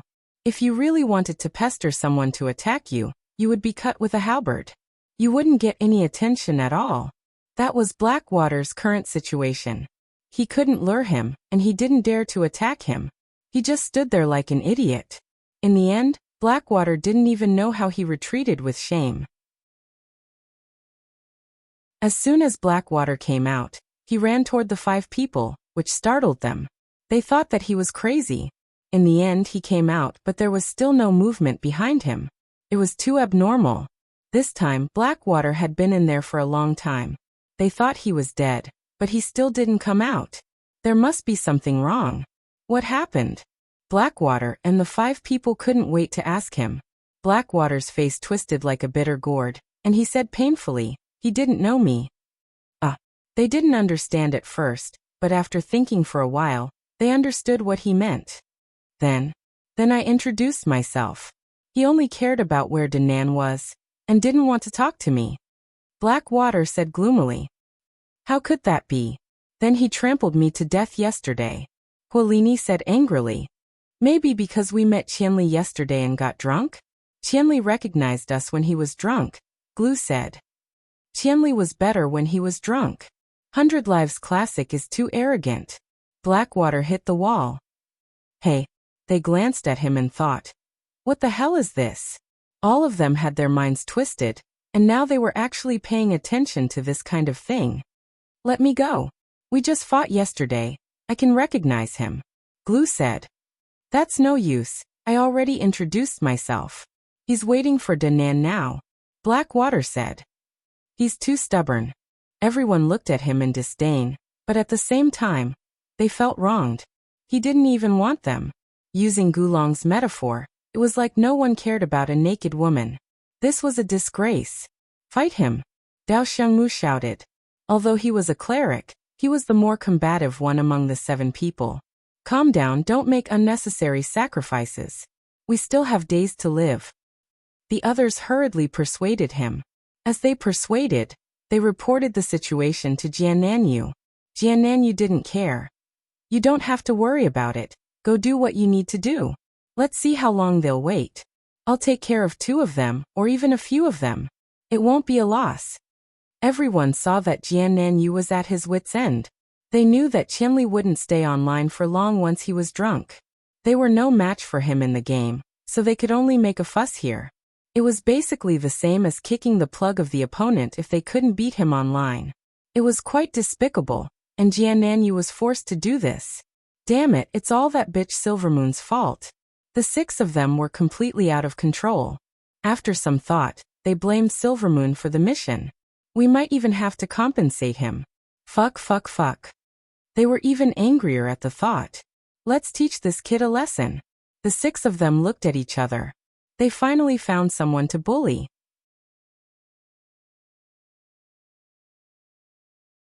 Chapter 584. The 6 of them didn't say this to Jiannanyu. Although they knew that Jiannanyu hated Silvermoon, Jiannanyu cared more about the reputation and credibility of the team. If word got out that they had harmed the team instead of completing the mission, the impact would be too bad. However, the 6 of them couldn't swallow their anger and needed to vent it out. Even 2 random passers-by wouldn't be enough. The 6 of them also needed something that could touch their souls. Other than Silvermoon, there was no one more suitable. Let's do it. Blackwater gritted his teeth. Originally, the one who suffered the most damage was Fiery Jacket, but after today's incident, Blackwater seemed to have caught up. We have to do it without leaving any traces. Glue said. If we go together, it'll be too conspicuous. That kid might see through us. Then what should we do? Let's pick a few people to go. Glue suggested. I'll go. They all raised their hands. The atmosphere was lively. Let's draw lots. Dao Xiangmu suggested. For people, the remaining 2 will be on standby. For people should be enough to take care of Silvermoon. Didn't you say that Silvermoon has a few experts with him? Lucky Star reminded. Don't worry, Silvermoon wouldn't dare let those people know about his deal with us, so he'll definitely come privately. Glue said. You're saying that we should invite him? Wouldn't that be too revealing? Lucky Star said. With the current situation, it's inevitable for us to invite him. Glue sighed. Everyone was silent for a long time. You're saying that the mission is going to be declared a failure? Someone finally spoke. Didn't everyone already think so? Glue said. Everyone sighed deeply. That's right, they all thought so when they went online today. But when Jiannanyu suddenly received a letter from Slenderwaist Dance, they thought that there was still a chance. Who would have thought that Qianli would get drunk? This fellow didn't fit Jiannanyu's expectations at all. He continued to harass them, and the situation wouldn't change. But what about Danan? Of course, Jiannan Yu and the others understood. To put it nicely, he wouldn't give up until he achieved his goal. To put it bluntly, he wouldn't give up until he saw the coffin. Seeing that he could endure the humiliation of being surrounded by the crowd at the auction, it was obvious that he didn't think that he had to give up. The few of them immediately fell silent again. No one could bear to see Jian Nanyo's patience turn into a futile effort. Since he still wanted to work hard, as brothers, they should support him to the end. Actually, there's no need to use our name to meet Silvermoon. Let's try using the mail method or the offline method. Inokagami suggested. The principle behind the so-called mail method and the offline method were the same. Players had to be at a fixed location to complete the operation to grasp the target's movements. It was the simplest, but also the most effective method. No matter how amazing a player was, as long as they recognized the other party, they could use these two methods to locate the other party. Similarly, he could also use the trading method and so on. Of course, it would be difficult for Silvermoon to encounter him in a crowded place like the trading hall, but it was hard to say for the other two places, especially the offline method, which had a 100% accuracy rate. With Silvermoon's current situation, even if she appears in these two places, she'll definitely wear a disguise. Do you guys have the confidence to recognize her? Glue mentioned this difficult problem, which was also the reason why he didn't mention this method in the beginning. Wearing a disguise is a big characteristic, and we know her class and level. With everyone's abilities, it shouldn't be a problem, right? Inokagami said. Everyone nodded. She might have dropped in level, but the experience from robbing was still there. This ability to identify a target wouldn't be lost no matter how many times she was killed, unless her level was so low that she couldn't identify the target. However, Silvermoon's level was even lower than theirs. Alright, let's make arrangements. Glue found the map of Whitestone City. This kind of thing wasn't provided by the game system, but as the player's understanding of the game deepened, people with professional talents in this area began to make this kind of thing. The map of Whitestone City in Glue's hands was said to be the work of a professional cartographer. The most suitable areas for Silvermoon to train in are the White River Valley, the Silver Beach, and the White Birch Forest. However, with his current situation, he definitely wouldn't dare to go to the more prosperous areas. Excluding these, the only possible places for him to be are here, here, and here. Glue skillfully sketched on the map. These places are the most suitable for Silvermoon to go back to the main city. The fastest way is to go through the East Gate and go to the Thief Guild or the Archer Shooting Range. Inokagami tilted her head. Based on the current situation in Whitestone City, Silvermoon will definitely be hit when he's down if he's bumped into someone. However, there's absolutely no professional search or arrangement for him, so all he needs to do is disguise his identity. There's no need to go around in circles to avoid any security, so taking the shortest route to go offline as soon as possible is the safest way to prevent any accidents from happening. Then we'll set up an ambush in these two places. Me, Burning Clothes, and Lin Mu will go to the Archer Shooting Range. Blackwater, Inokagami, and Invincible will go to the Thief Guild. Let's do it like this. Everyone should hide your identity and communicate with each other.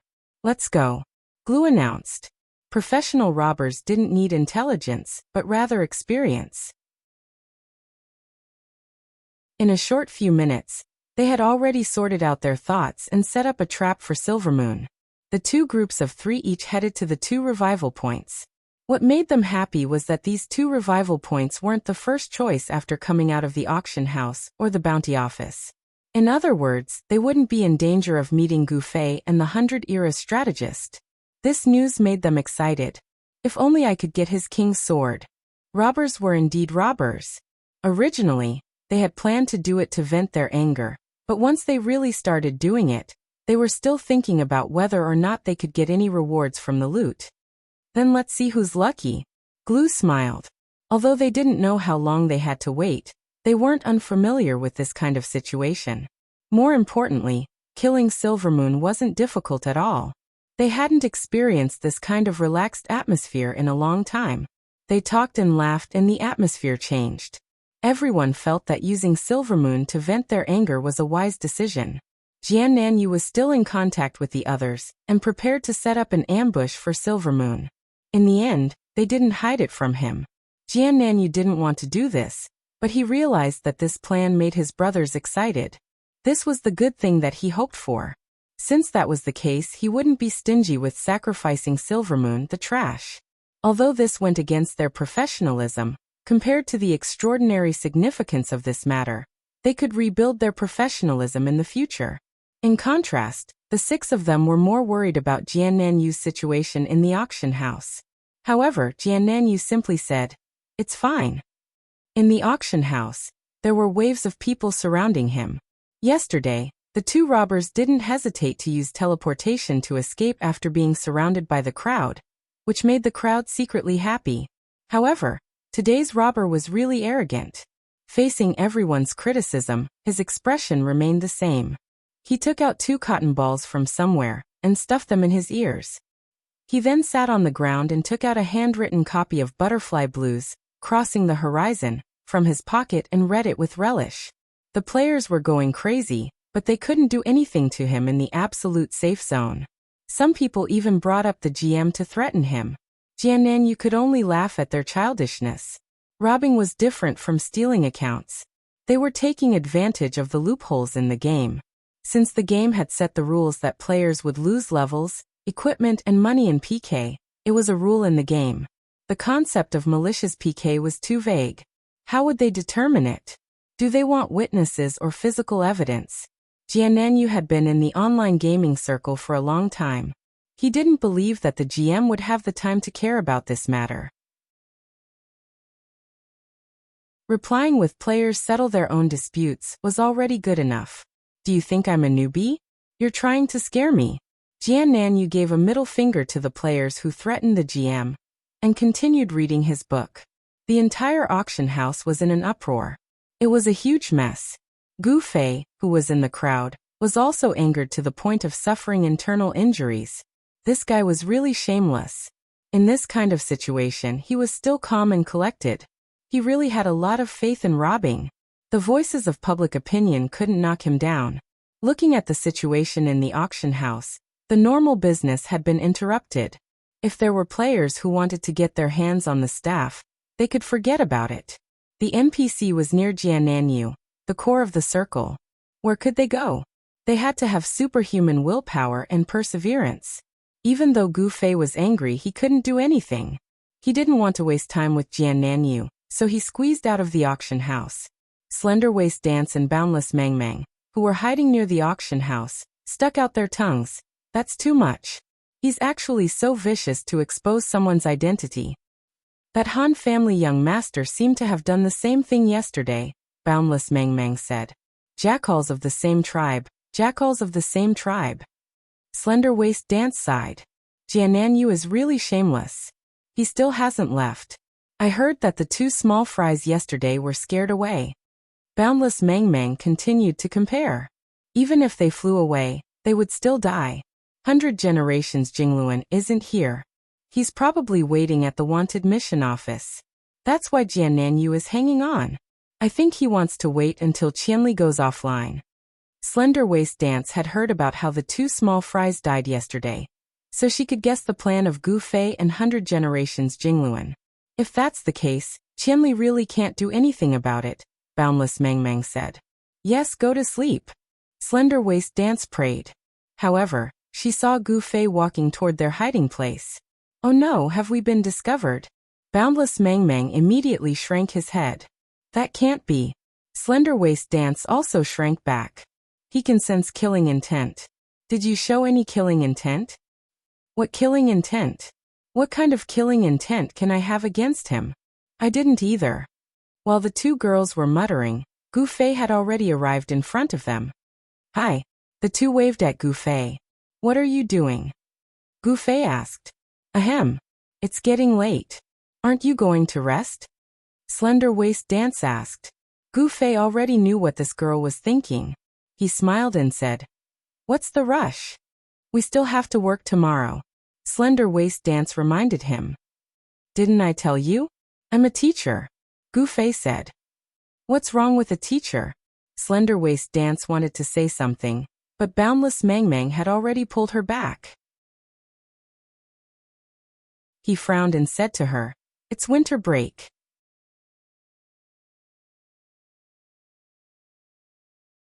Chapter 585. Fuck fuck fuck.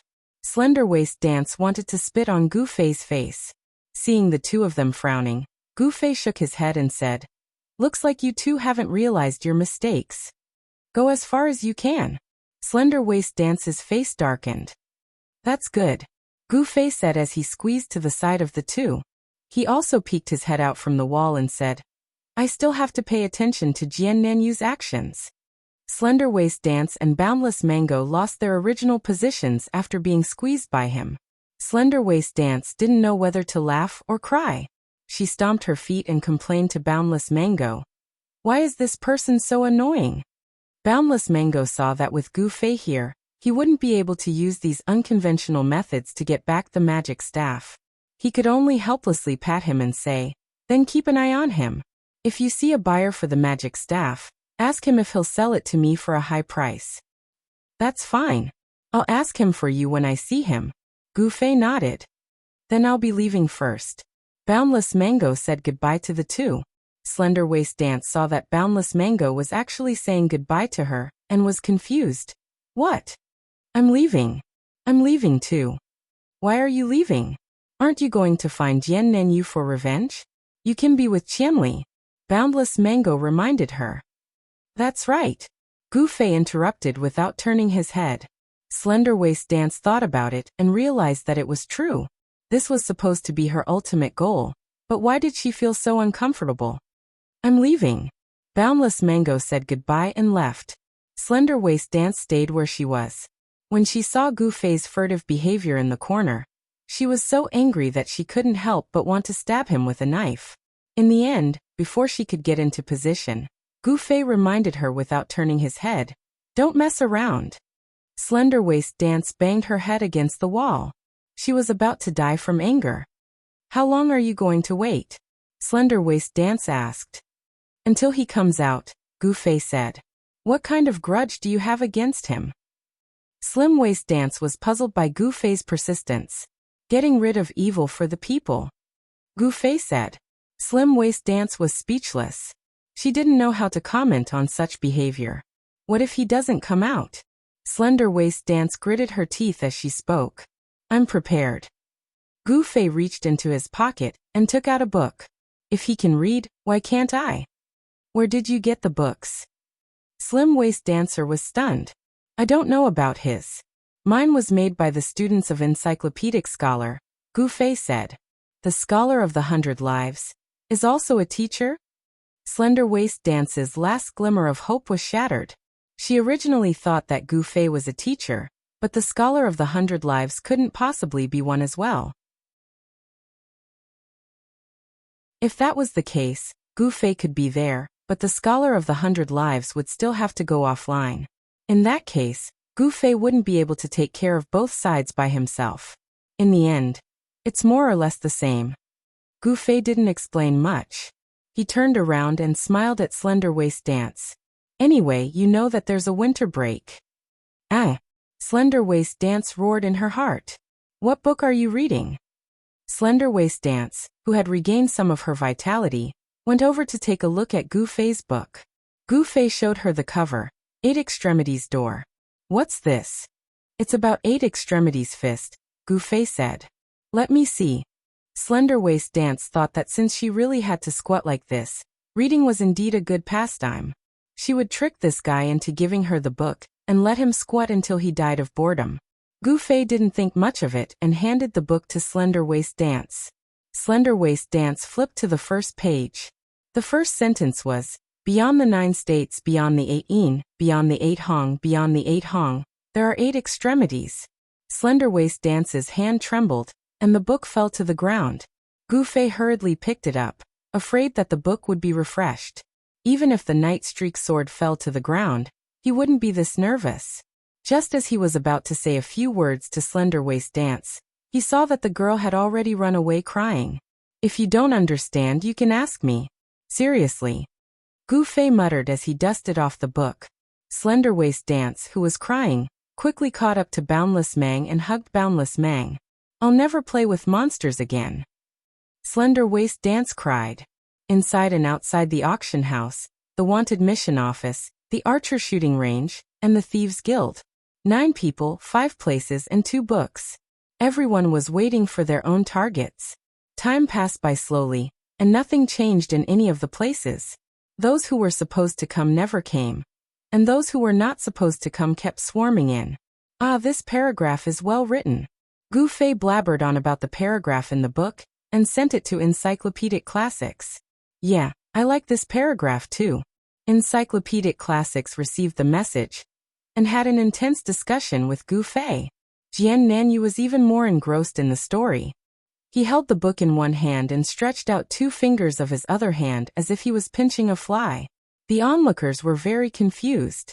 They speculated if it was a new disdainful gesture. And the curses were endless. When Jian Nanyu saw the masked killer in the book, he felt even more familiar. He also took out a piece of cloth and covered his face. The onlookers who came later could not even see what Jian Nanyu looked like, and they cursed anxiously. As for the other 2 places, there were more people, so it was not lonely. One was playing Fight the Landlord, and the other was Tie the Golden Flower.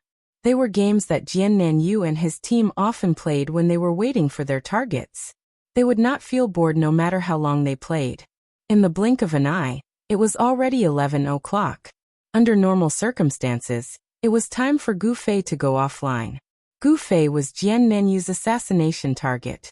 At the same time, he was Jian Nanyu's imaginary opponent for a period of time. He knew Gu Fei's schedule as well as Gu Fei's friends. When he saw that it was about time, he tried to add him as a friend. In the end, he added Qianli Drunk as your friend. Jian Nanyu spat out a mouthful of blood. Qianli Drunk was too fucking fierce. He did not even turn off his friend request. Then the system prompted, Qianli Drunk has added you as a friend. After adding the other party as a friend, the other party could not reject the friend request. This was the system's rule. What's wrong? Are you coming out? Gu Fei's message came. Jian Nanyu did not answer. His intention had been seen through by others. I'm not going to sleep today. I'll wait for you until dawn. This was bad news. Jian Nanyu broke down. He replied with a trembling voice. Why are you not letting us go? Getting rid of a pest for the people. It was still the same answer. You've already gotten rid of enough. Can you change to a pest? Jian Nanyu admitted that he was not a good person. Then introduce me, Gu Fei said. Jian Nanyu was depressed. Of course, he knew many people in the same industry. They cooperated, competed, hated each other, and even made use of each other. However, this kind of directly selling one's identity was extremely despicable in the circle.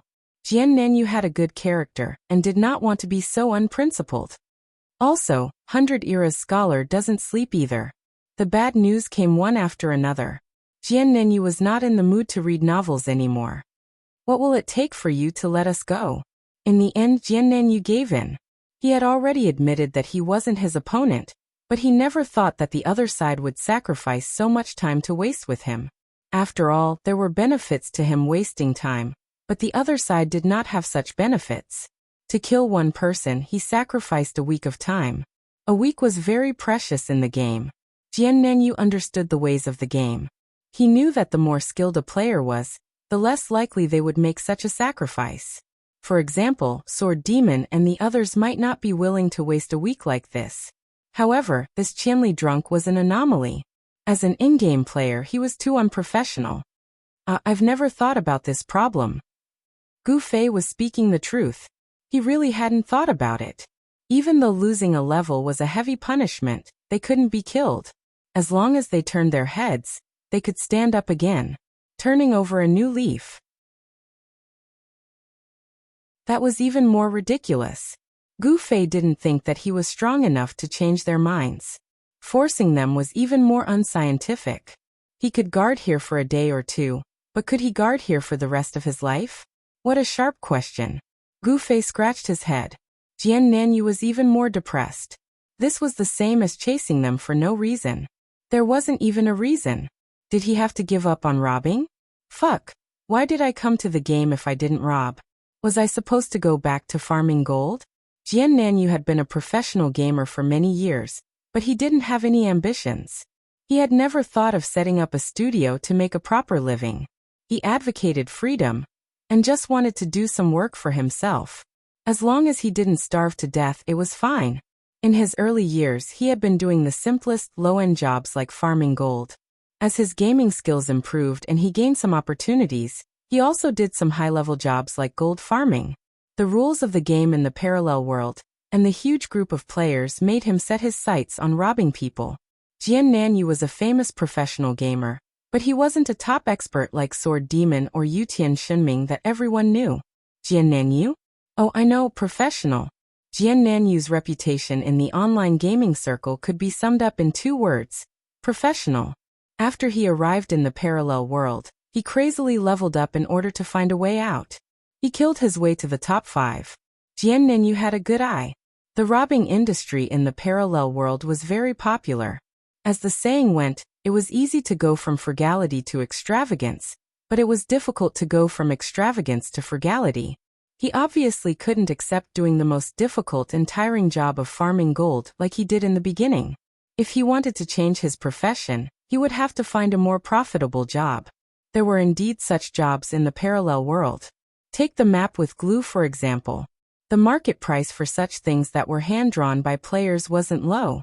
Other than that, there were people making boats in Waterfront City, people making beautiful exteriors and interiors in various cities, and people making all kinds of beautiful accessories. Recently, there were rumors that some people even made cigarettes. However, all of these jobs had one thing in common. They all had to be supported by professional knowledge. Those who drew pictures had to know how to draw. Those who made clothes had to be either fashion designers or tailors. It was a tragedy for Jian Nanyu. He didn't know anything other than playing games. He was a professional gamer through and through. Other than playing games and robbing people, he really couldn't find a better way to make a living. Fucking Qianli was drunk and insisted on going against me. How could he let me go without saying anything? Does he really want me to die? Jian Nanyu thought in grief and anger as he suddenly stood up from the ground. The surrounding players were shocked. They weren't used to this guy who had been lying on the ground all this while suddenly standing up. What are you looking at? If you keep looking, I'll drop your equipment tomorrow. Jian Nanyu suddenly roared at the surrounding players. Fuck, you still dare to be arrogant. The cursing became louder. Jian Nanyu didn't respond. He only sneered and stared at the people who were cursing him fiercely. The players suddenly felt guilty. If they were really targeted. Fuck, I don't even know these people around me. Now that there are so many people who would recognize me in the future, who would care about me, who would protect me. As they thought about it, the cursing gradually died down.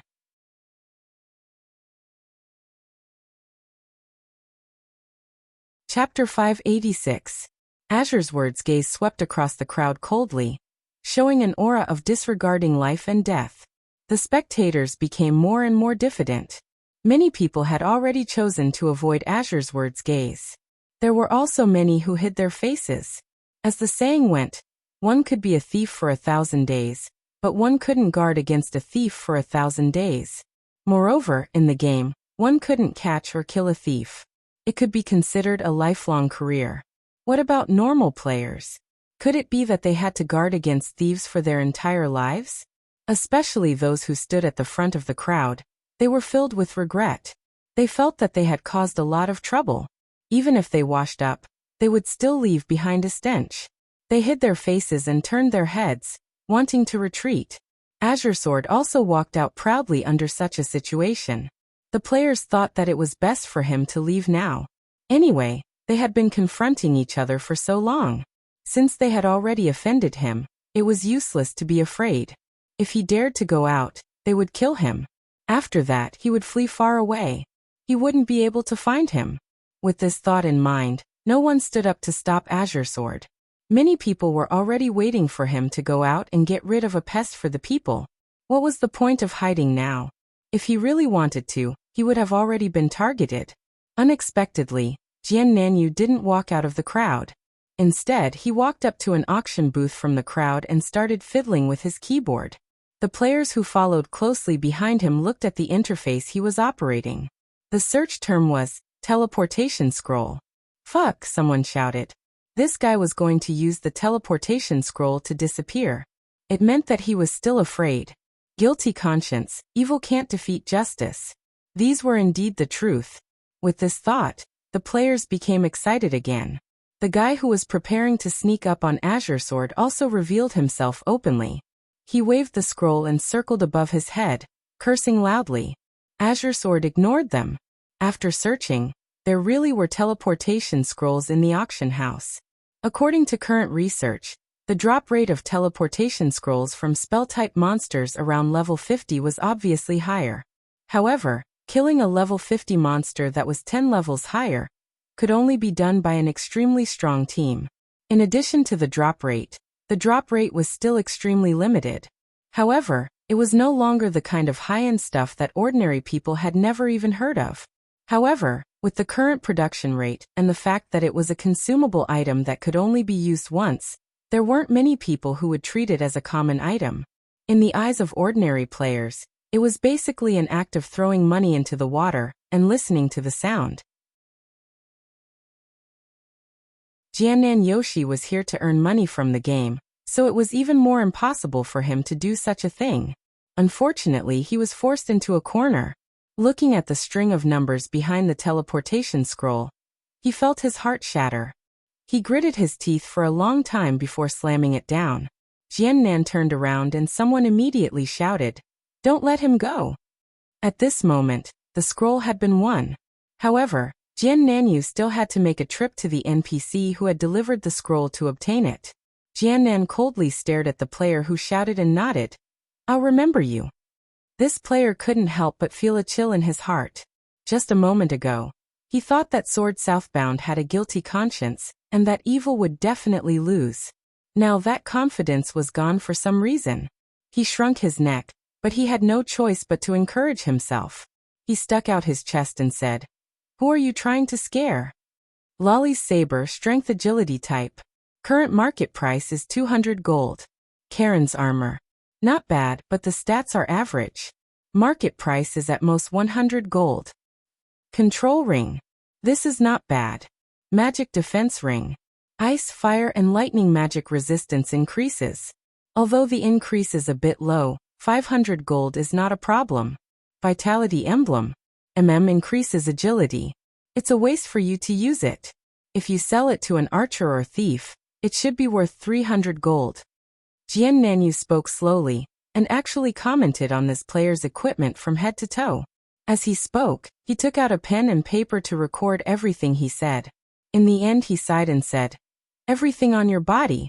2,750 gold. You played quite well." There was complete silence. Jian Nanyu displayed the professional qualities that a robber should have. After verification, his evaluation of this player's equipment was not bad at all. For a moment, the players who were looking at this person were either appraising his equipment or looking at him as if he was a tragedy. "Someone will contact you very soon." Jian Nanyu closed the small notebook in his hand as if he had just sentenced this guy to death. Then he looked at the others. "Is there anyone else?" Everyone's eyes started to flicker again. Jian Nanyu left the auction stage and walked out. The people in front of him avoided his gaze and unconsciously made way for him. Jian Nanyu sneered. He understood the thoughts of these ordinary players too well. The one he always misjudged was that guy, Qianli Drunk. That guy's thoughts were not a player's. Jian Nanyu thought of this name and broke the pen in his hand. Then, under everyone's gaze and without any obstruction, Jian Nanyu went to the NPC to pick up the goods and took the teleportation scroll. He turned around and glanced at the players who didn't dare to look at him. He shook the scroll and teleported away. The players were stunned for a long time. They looked at each other and didn't know what to say for a moment. Everyone's thoughts were the same. They were very unhappy to see such a savage robber, but they didn't dare to stand out in fear of being targeted. When one's own interests weren't really harmed, one's bravery would always be deeply hidden. Everyone was silent for a while before they started to leave the auction house dejectedly. After contacting Jian Nanyu, Gu Fei didn't hide in the corner anymore. He stood in the plaza outside the door and strolled around while reading a book. There were many people in the auction house, and he knew that they were there to watch Jian Nanyu. At this time, he suddenly saw a large group of people flocking out as if they had just finished a class. He immediately realized that Jian Nanyu had left the auction house and quickly sent a message to ask by Shijing of the wanted mission office. "No, I didn't see Jian Nanyu," 100 Generations Jingles replied with certainty. "He didn't use the wind-chasing emblem." Gu Fei muttered. He knew that Jian Nanyu had seen through his actions. He grabbed a passing player and asked, "Where's Jian Nanyu the robber?" "He left," the player said. "How did he leave?" "He bought a teleportation scroll and teleported away," the person replied. "He can get close to the auction stage?" Gu Fei was surprised. It was because of these people that he was certain that Jian Nanyu had no other choice but to log off or use the wind-chasing emblem. This person didn't say anything. It was clear that Jian Nanyu getting close to the auction stage wasn't something to be proud of. Simply put, everyone succumbed to the robber's despotic power. "I don't know." This person roughly answered Gu Fei's question and quickly left. Gu Fei was stunned. He immediately noticed that these scattered players all had a solemn air about them. This was a far cry from when they had first arrived, where they had been happily watching the robbers. "What happened?" Gu Fei asked a few more people. They all hid their thoughts and didn't want to face the problem. However, after a few people, Gu Fei roughly understood what was going on. In the end, he could only sigh deeply. The bad atmosphere that existed in the real world had been brought into the game. Who said that the internet was fake? Moreover, the game was scarier than reality. In reality, the criminal would have already been caught by the crowd and handed over to the relevant departments. Even if they weren't, they would be beaten to death by the crowd and wouldn't have to worry about revenge in the future. However, now that they knew that Wandering Azure Sword was only a player and that he could resurrect after death, everyone realized how frightening revenge could be. Gu Fei didn't blame these people. In today's world, even the public security department advised people not to fight back and caused them to lose their minds. The bad guys had the upper hand, and the good guys lacked a sense of security. There's no need to waste time there.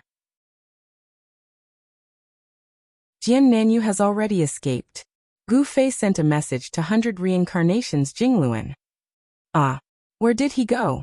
400 Reincarnations Jingluan. Jian Nanyu's escape was equivalent to his income escaping. He used a teleportation scroll and was randomly teleported. "I don't know where he went," Gu Fei said. "Then what do we do now?" 100 Reincarnations Jingluan asked. "It looks like we won't be able to find him in a short amount of time. Go do your own thing." After Gu Fei replied to 100 Reincarnations Jingluan, he contacted Jian Nanyu. "Do you dare to tell me where you are?" How depressed was Jian Nanyu when he received this message? He wanted to blacklist Gu Fei, but after thinking about it, it was just 2 messages.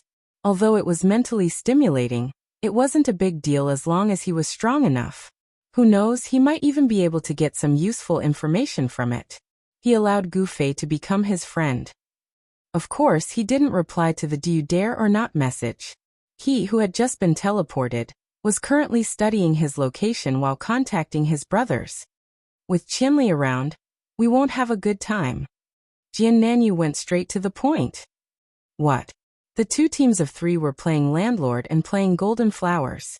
They were having a great time when they suddenly received Jian Nanyu's message. "This guy won't let us go. If we don't take him down completely, it will always be a problem," Jian Nanyu said. "Can't we just stay away from him?" Huolini said weakly. He really didn't have much confidence in this matter. The game was very big. It wasn't difficult to hide from someone, but Jian Nanyu couldn't take it lying down. A tree lives with its bark, and a man lives with his pride. Most people could throw away their pride for the sake of survival, but if they were to take it lying down, they would lose 10 years of their lives. Didn't that guy called Hongchen Yixiao say he had a way to deal with Qianli? I wonder how his plan is going. Glue reminded everyone that dealing with Qianli was their main mission in the next stage. Jian Nanyu and Huolini seemed to have forgotten about it.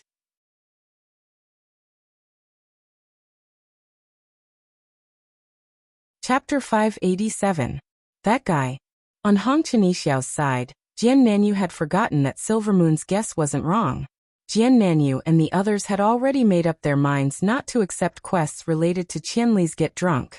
However, they had actually encountered a hero who was determined to destroy Qianli's Get Drunk. Jian Nanyu felt that rejecting him would be a blow to his enthusiasm. He should give him a slim chance to show encouragement. Therefore, he had casually made up a price of 20,000. 20,000 per level. Jian Nanyu was embarrassed by the ridiculous price. At that time, Glue had sent him a private message asking him if he was crazy. Before Jian Nanyu could answer, the other party started to ask him questions. In the end, Jian Nanyu felt that he wasn't crazy. The one who was crazy was this cleric who called himself Hong Chenxiao. If his target wasn't Qianli's Get Drunk, Jian Nanyu suspected that he would wake up laughing in his dreams. However, even if it was Qianli's Get Drunk, Jian Nanyu felt that it was worth it to go all out for such a high reward. High risk corresponded to high reward. This was the truth. However, when they were discussing the details and asking for a deposit, the other party suggested that he wanted to gather money. Jian Nanyu laughed it off. 20,000 was a huge sum. It wasn't surprising that he couldn't afford it in one go. However, Jian Nanyu had only asked for a deposit. According to their habits, it should be around 3,000 to 5,000. This shouldn't be money that a rich player couldn't afford. Jian Nanyu suspected that the other party was trying to make fun of him. It was revenge for his ridiculous 20,000 price. Especially since he hadn't contacted him for the past 2 days. Jian Nanyu felt that this guess was reasonable. If he was really rich, he could easily gather 3,000 to 5,000 gold in 2 to 3 days. It was true that the guy wanted to deal with Qianli's Get Drunk, but he was most likely scared off by Jian Nanyu's 20,000. That was the case. How could he find such a sucker for a level of 20,000? Did he have a father grudge with Qianli's Get Drunk? Have you contacted that person recently? Jian Nanyu asked Lu. If the previous offer of 20,000 yuan was actually a refusal to the other party's invitation, then at this moment, Jian Nanyu really wanted to find someone to cooperate with to get rid of the scourge, Qianli ruthlessly. No, I only saw him once at the auction, Lu replied. Auction? Jian Nan muttered these words. Their recent tragedies were all caused by this. He wanted to see the buyer after the auction, but he left when he didn't see anyone, said Glue. Jian Nanyu didn't say anything for the time being. Suddenly talking about this person and thinking about this person, Jian Nanyu suddenly realized something. On the other hand, Gu Fei had asked Jian Nan several times whether he dared to show up or not. In the end, Jian Nan did not reject the message nor did he reply. This made Gu Fei very bored. It was finally winter break, and he had more time to play the game. He was just about to show off his skills and teach these guys a lesson, but they ran away faster than a rabbit. Looking for someone again. Nothing is more tiresome than this. Bounty quests were the main theme of Gu Fei's gaming career, and looking for someone was the main theme of bounty quests. From this, it could be seen how annoying Gu Fei was to looking for someone. He was actually very envious of the treatment in Boundless World. He didn't have to look for someone, but someone would come to him. After walking 2 streets, he didn't see the person he wanted to see, and there were no robbers coming to rob him. Now that he had plenty of time, Gu Fei felt more and more lonely. Bounty quests could be played for 2 hours normally, but it was a bit unbearable for Gu Fei to be tormented for an entire night. Moreover, normal players could be killed with a single slash, so Gu Fei didn't have much fun. Gu Fei, who had nothing to do, could only choose to go offline. He wasn't familiar with White Stone City, so he grabbed a passerby to ask for the nearest revival point and walked over. Soon after, Gu Fei understood what it meant to have no way out of the mountains and rivers, to have to wear out iron shoes to find him, to have to search for him in one's dreams 1,000 times. At the revival point, Gu Fei had just entered the archer shooting range when he saw 3 figures from the corner of his eye. He turned around and saw Glue, Flaming Cloak, and a cleric in South Kenyu's group of 7, who he didn't know the name of, were sitting cross-legged at the foot of the wall, fighting fiercely with self-made cards in their hands. Glue and the cleric had already seen Gu Fei and were dumbfounded. Flaming Cloak, on the other hand, had no idea what was going on. He raised 4 cards high above his head and threw them to the ground, shouting, "For twos!" Ha ha ha. Glue and Lin Simpson's expression stiffened. They weren't paying attention to Flaming Cloak's bombs at all. Seeing that the kid was still proud of the bombs, they pouted behind him. Flaming Cloak's expression turned serious. He arched his back and asked the two murderously, "You're here?" Before the two could answer, Flaming Cloak had already turned around, but he was even more stunned than the other two. "Hey, I'm playing." Gu Fei was very happy to see the three and immediately came over. "What are you doing?" Flaming Cloak stumbled 4 steps back, and the cards scattered all over the ground. "Where's South Kinyu?" Gu Fei went straight to the point. "I don't know." The 3 of them answered. Glue also gave Flaming Cloak a hand, reminding him that this was a revival point, and a revival point where he could go offline. "It's nice to see you 3. Are you going out?" Gu Fei asked. The 3 of them shook their heads mechanically. "I was just about to go offline. I didn't expect you 3 to be hiding here," Gu Fei said. The 3 of them had a bitter taste in their mouths. Why were they so unlucky? Glue hurriedly sent a message to the other 4. "We've been exposed." "What's wrong?" "Qianli is drunk." "Why is he there?" "He said he was going offline and was passing by." "Fuck, this shameless guy. Didn't he say he wouldn't sleep tonight?" Kinyu was extremely depressed. This Qianli was too shameless. He changed what he said just a few minutes ago. Glue was speechless. He was already squatting in front of him. What was the point of thinking about this? "What are you playing?" Gu Fei looked at the cards on the ground. The cards were obviously self-made, and they were specially made for Landlord. There were no colors on the cards, and the numbers were written on them, from A to K. "How do you draw the cards?" Gu Fei was curious about how they drew the cards, and he found one. "Fuck, it's so realistic." Gu Fei was impressed. There were 2 cards. The big one had a big king written on it, and the small one had a small king written on it. The 3 of them had the urge to strangle Gu Fei to death. However, the safe zone treated everyone equally and did not only protect them. "It's done." Gu Fei stopped smiling, picked up the cards on the ground, and handed them back to Huolini. He looked at the 3 of them and said, "Who are you guys plotting against this time?" "Playing cards." "None of your business." Lin Musunsen saw that the first 2 did not have a good line, so he simply kept quiet. "You can't do anything with me here." Gu Fei was calm. It was winter vacation, and he did not have to go to work tomorrow, so he was very confident. "Humph, it's none of your business." Huolini was the one who was most afraid of Gu Fei, but he was the most talkative in front of Gu Fei, which showed his panic and uncertainty. "Come, let's continue." Huolini pulled on Glue and Lin Musunsen, and calmly walked to the side to continue playing cards. The 2 players hesitated for a moment. Clearly, they were helpless against Huolini's childish display. However, there was nothing else they could do. Gu Fei couldn't even leave the room, so the only thing they could do was to go offline. Then, they glanced at Gu Fei and went to play cards with Huolini. The 3 of them were absent-minded. They picked their cards while peeking at Gu Fei. Gu Fei squatted on the side and looked at the 3 of them with a smile, but he did not say anything. When the cards were about to end, Huolini reached for his card, only to find that he only had 3 cards left. He was surprised. "Did I get the wrong card? It should be my last card."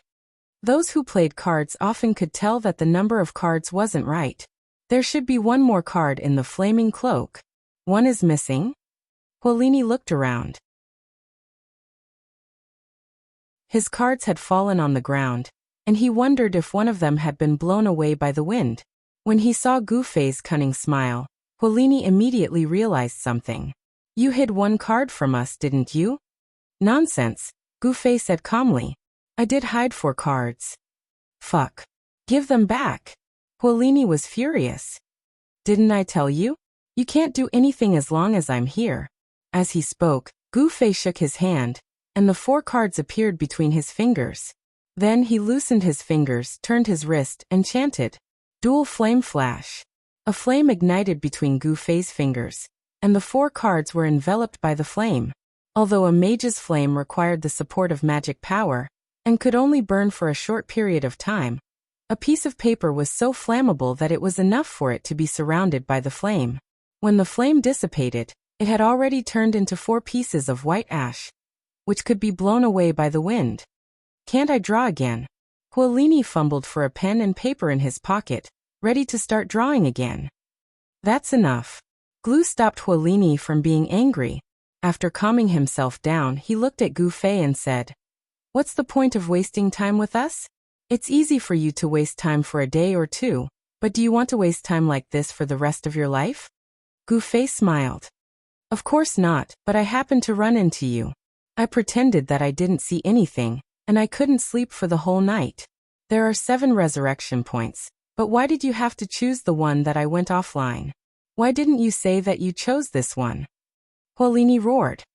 "Is it God's will?" Gu Fei asked. Huolini spat out blood. "What do you want?" Glue said. "Your boss asked me the same question. It's so profound.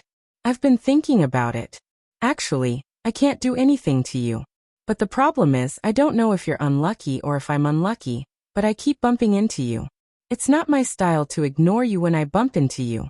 You seem to be in a lot of pain. Look at what a mess this is. What do you think we should do?" Gu Fei said.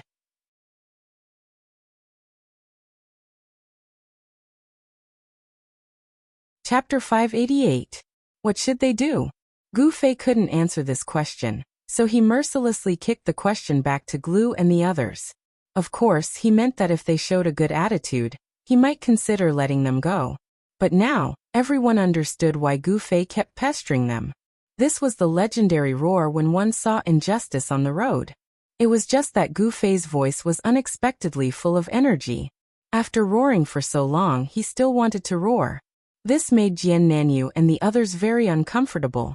Obviously, unless Jian Nanyu and the others stopped doing such things, they would continue to hear Gu Fei's roar. In that case, there's nothing to talk about. Glue was helpless.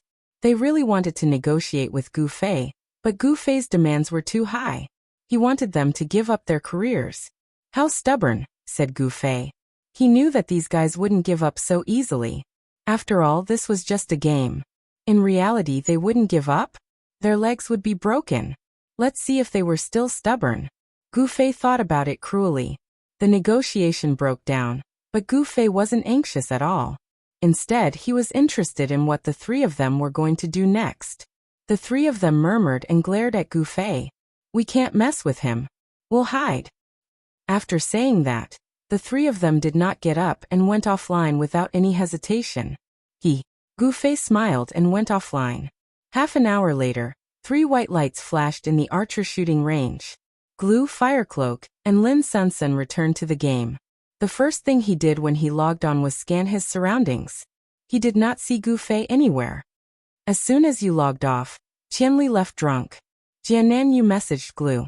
Glue heaved a sigh of relief and smiled at the other 2. "He's gone." Flaming Cloak relaxed and cursed. "That bastard." Silvermoon is still here. Glue glanced at her friends list and said, "Let's continue." Flaming Clothes took out his poker cards.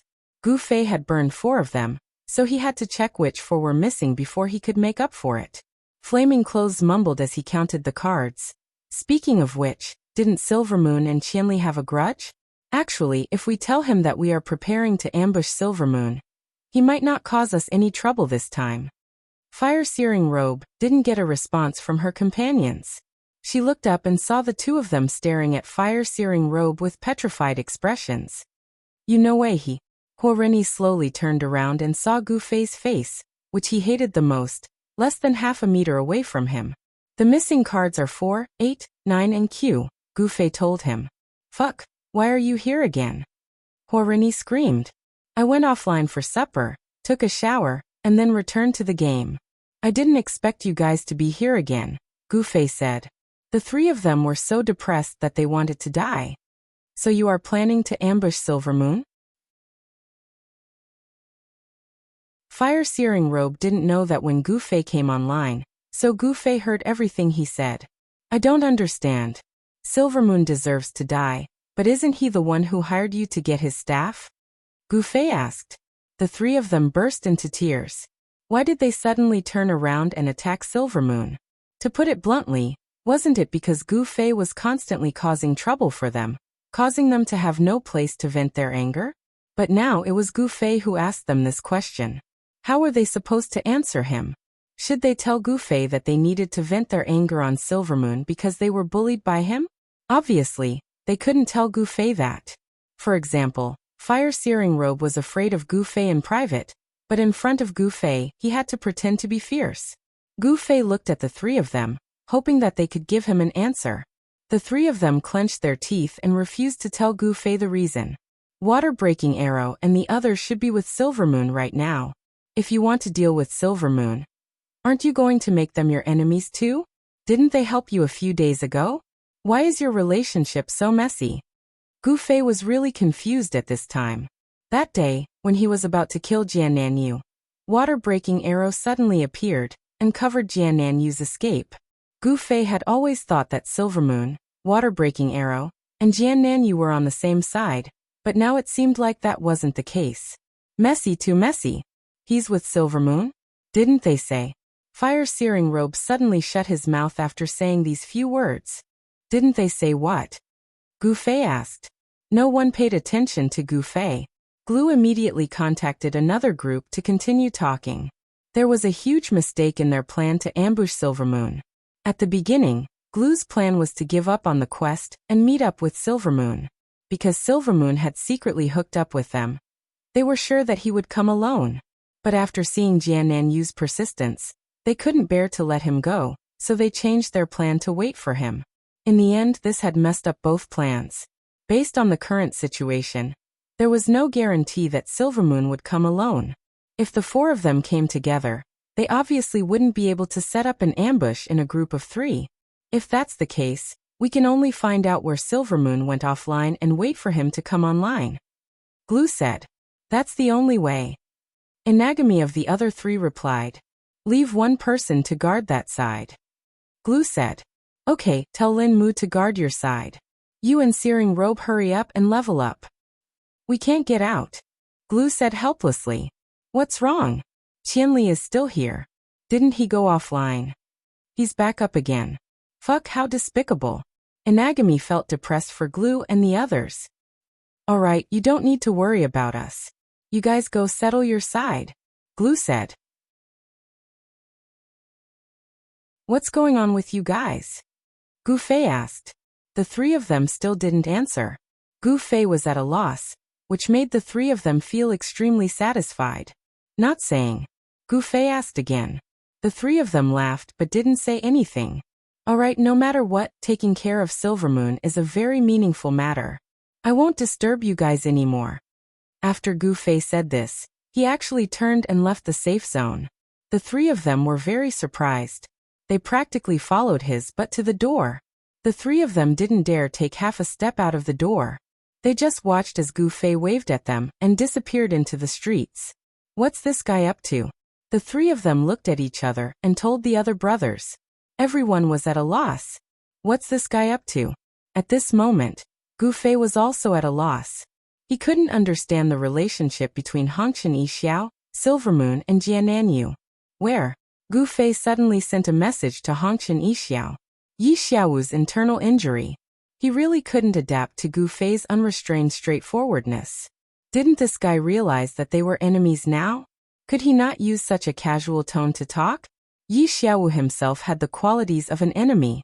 He completely ignored Gu Fei's message. No one was willing to pay attention to Gu Fei. Gu Fei felt that this group of people was really boring. Hero, why are you still here? Gu Fei's previous offline behavior was his usual behavior. However, after more than half an hour, he came back online again. This was something that had never happened before. A few old acquaintances of the child elite group couldn't help but be curious. Brother Yu, the intelligence freak, had already anxiously started interviewing him. I'm on vacation. Gu Fei's words were concise and comprehensive. Oh, everyone understood. What are you doing now? Everyone was very curious about what this guy would do when he had a lot of time. If he also leveled overnight, the name of the 5 rookies would really have to be forcefully updated. Up until now, Ever since the name of the 5 rookies appeared in the gaming circle, their position had been extremely stable. The replacement only happened after someone lost a level. There had never been a situation where one of the 5 rookies was pushed out through experience. In the end, Gu Fei's answer naturally caused the 5 to silently curse. He had amazing skills and crazy equipment. Why couldn't he do something more meaningful? Why did he have to tangle with those little bandits? These experts naturally had the mentality of the elite players that Jian Nan understood very well. They would roar when they saw injustice. They could do it once or twice, but they definitely wouldn't do it professionally and every day. Everyone was here to play the game, not to play Jian Nan. However, Gu Fei made it hard for everyone to understand whether they were here to play the game or to play with him. After playing the game for so long, how many in-game quests had he done? Could he list out all the skills of each class? Did he understand the conversion formulas of the various damage and defense in the game? Did he know that we actually despise him? The online elite representatives discussed intensely in the chat. They didn't care that their all-rounders were seen by Gu Fei. Ahem. Gu Fei coughed to prove his existence. Hero, Jian Nan and the others are about to be paralyzed by you. What do you want? Even Brother Yu and the others began to think about this problem for Gu Fei. Will anyone care if we report them? Gu Fei also hoped for a proper solution. He didn't want to waste time with these guys all day.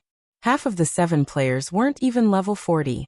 Seeing that he was fierce on the surface, but when he really started fighting, their legs would go soft. There was no fun in PvP with them. Gu Fei was now simply paying the price for his own morals.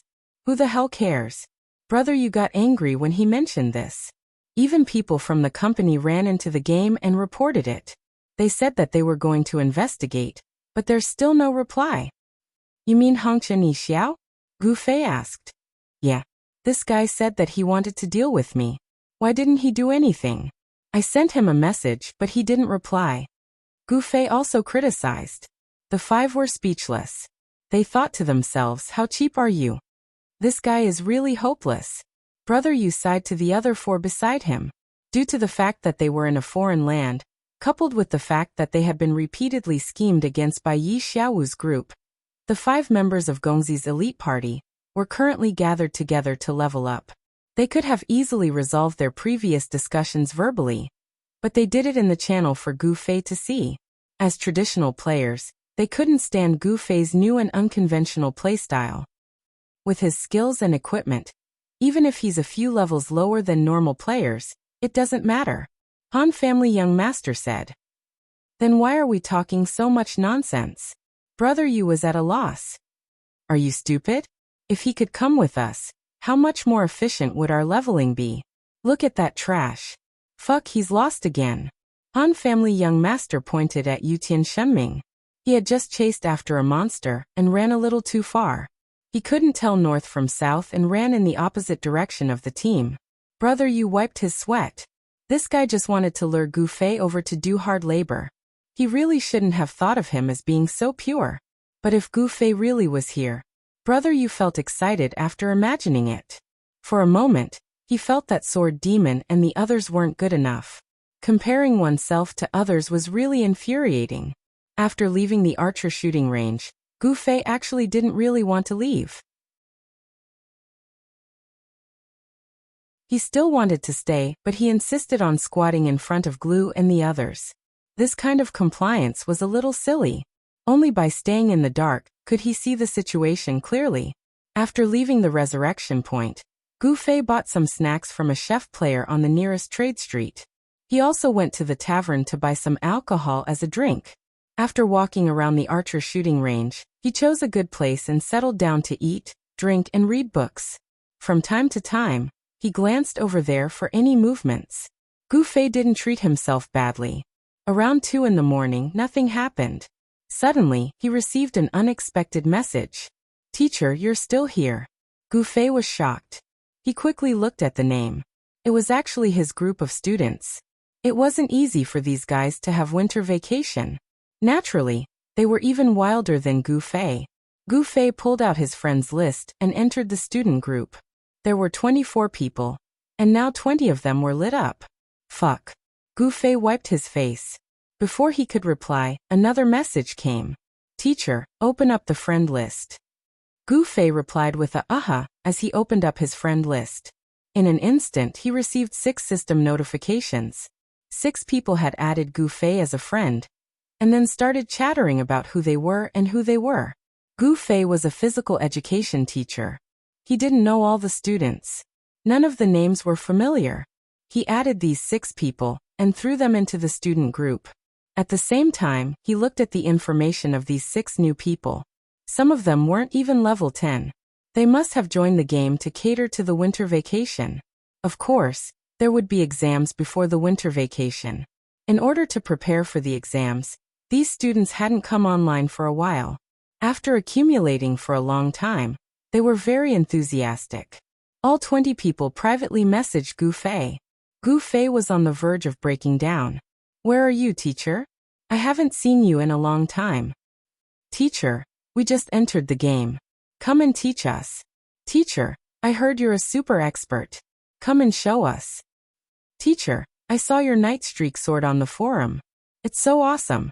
Teacher, I heard you're in Whitestone City?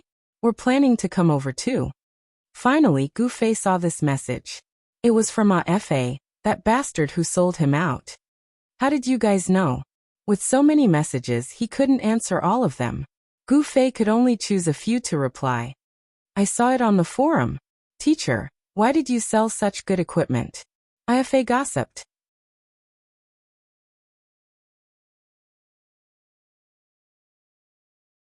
Chapter 589. He could no longer focus on his books. His beer bottles toppled over, and his food spilled all over the floor. The students were full of vigor and vitality, and Gu Fei found it hard to resist. Compared to these children, Gu Fei felt that he was already like an old man. Teacher, the questions continued, and Gu Fei did not even have a single shout in the public channel. Crazy, he's really going crazy. Everyone speak up one by one. Gu Fei sent this message 80 times, and all the students were willing to take him as the one, and continued to ask questions.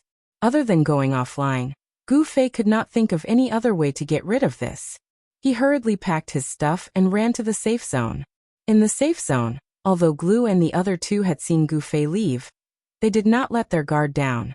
Flaming Jacket, on the other hand, had the experience of unknowingly guiding a disaster twice, so he was very sensitive about this matter. In the end, the 3 of them did not leave the resurrection point and continued playing landlord.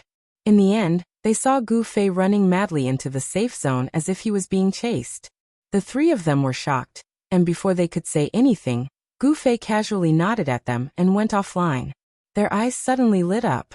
Qianli's drunken drunk was clearly embarrassed. Which expert could chase Qianli to this extent? The 3 of them hurriedly threw away the cards in their hands and rushed to the entrance of the safe zone.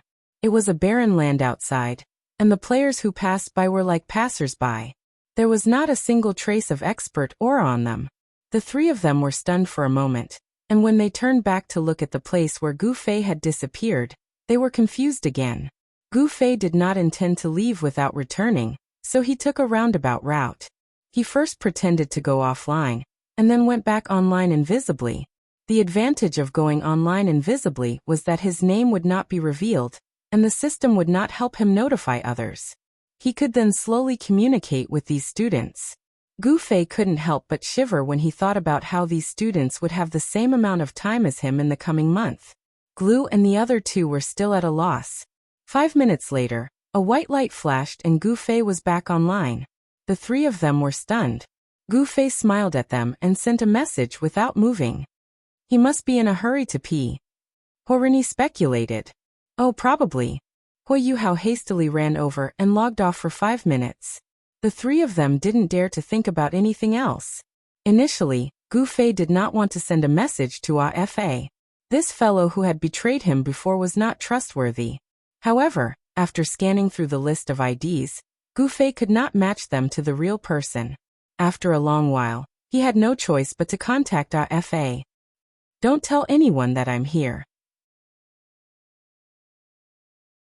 Otherwise, you won't be able to pass the PE test next semester. Gufei threatened first. Obviously, Ifa did not know that teacher Gufei was actually a very upright person. He was so scared that he almost peed his pants. He quickly said, "Teacher, it's not my fault. Your name was lit up just now. Everyone saw it. I've been here the whole time. Why did they only look for me at 2 a.m.? Gufei was curious. Of course, the students would not have just entered the game at 2 a.m. Oh, a few students came to the game today.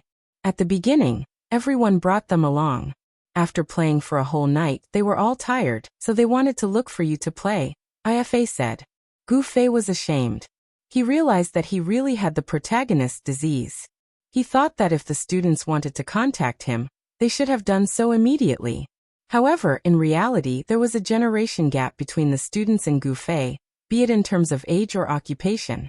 This kind of generation gap might have been diluted in traditional online games.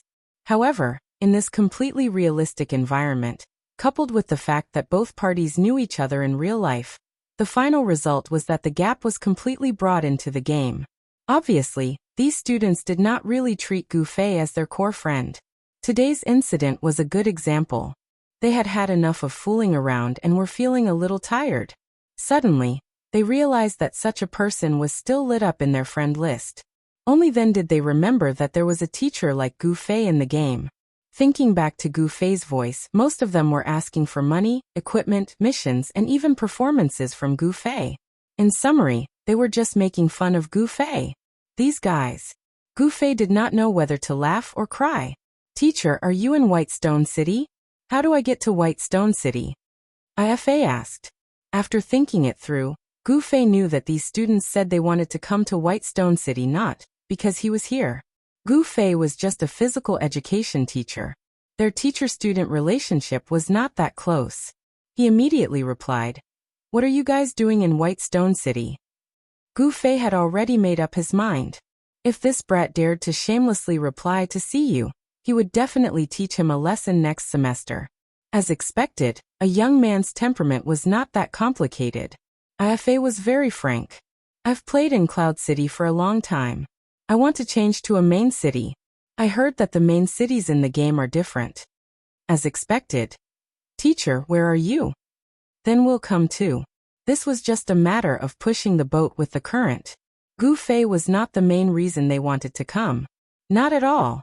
If it's Whitestone City, we'll first leave Cloud City and walk through the Black Dragon Mountain Range.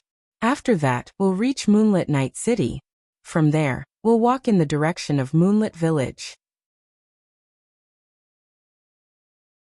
Then, we'll follow the main road to Whitestone City," Gufei said. "There won't be any danger on the way, right? A few of my classmates haven't even reached level 10. Ifa said. "Yeah, those who haven't reached level 10 are very safe. As for those who have passed level 10, Gufei said. Ifa was shocked. "Why? Moonlit Night City is full of gangsters. The streets are full of bandits. When they encounter unfamiliar players, all of their equipment will be dropped, all of their money will be emptied, and all of their levels will drop. Those who are below level 10 are protected by PK, so it's very safe," Gufei said. "Really?" Ifa hesitated. "More or less. In any case, it was like that when I first went there." Gufei was very unkind. He was a man who would stir up a storm of blood wherever he went. How could he compare himself to these well-behaved students? "Then what should we do? Is there any other place we can go?" Ifa was scared. He was still the highest level among the students. Whenever there was danger, everyone would put him at the front. Ifa was a mage, and he was always singing, "I am the main tank," and washing his face with tears. Thinking about the place they were going to this time, and the fact that there was a group of classmates behind him who were ready to send him to his death at any time, Ifa felt that he would end up like what Gufei said. All of his equipment will be dropped, all of his money will be emptied, and all of his levels will drop. "Yeah, don't be afraid. You guys go first, I'll make arrangements for you," Gufei said. "What's wrong?" Ifa asked. "You guys make a big flag and write a clear flag number on it. After you leave the Black Dragon Mountain Range, carry the flag and walk. I'll greet my friends over there. When they see your flag, they'll take care of you in secret." I guarantee that you guys won't have to worry about anything, Gu Fei said. Carrying a flag, looks so ugly, teacher. This was the time when young people valued their own image the most. Even the boys and girls valued it as much. At least it looks better than running around naked with no equipment, Gu Fei said. Fa didn't say anything. He probably went to discuss with the other students. This discussion obviously exposed Gu Fei's existence. Gu Fei immediately received questions from the other students. Teacher, is Moonlit Night City really that scary? Of course you have to be careful, Gu Fei said. Then are there any other places to go? A student asked. Probably not. This sentence was actually the truth. Cloud City was located at the border of the Parallel Worlds map. The only place that could be connected to was Moonlit Night City. Oh, there was silence. The students obviously went to discuss again. After a while, Gu Fei received a reply. All right then, what should we write on the flag? Should we write your name, teacher?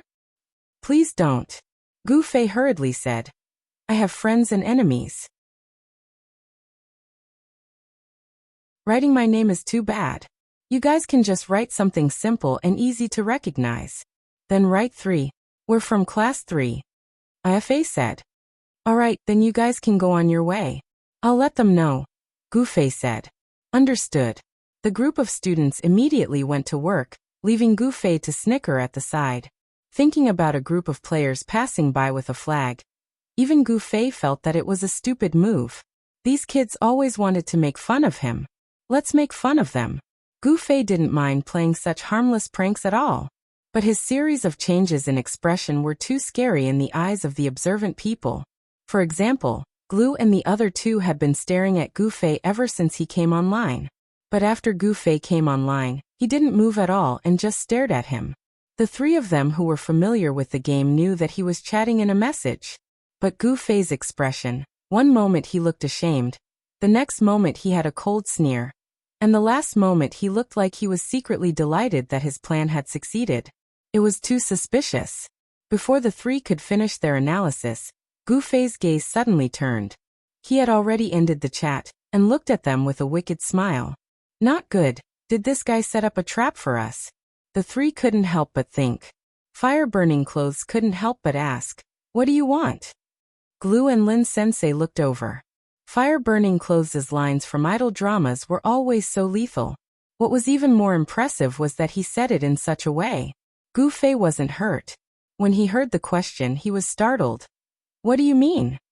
What are you up to now? Fire-burning clothes said. How you saw through it?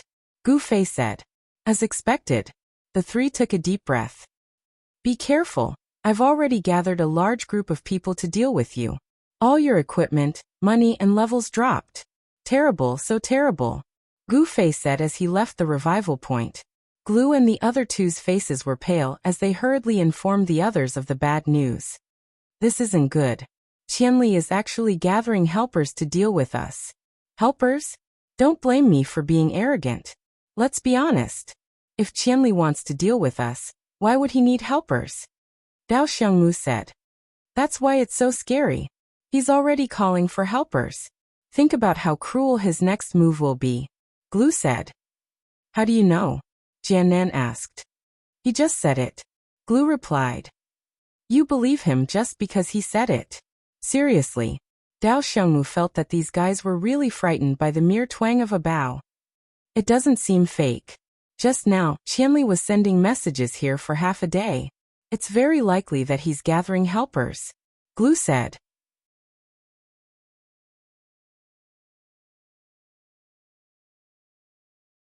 Chapter 590. Qianli calls people when he's drunk.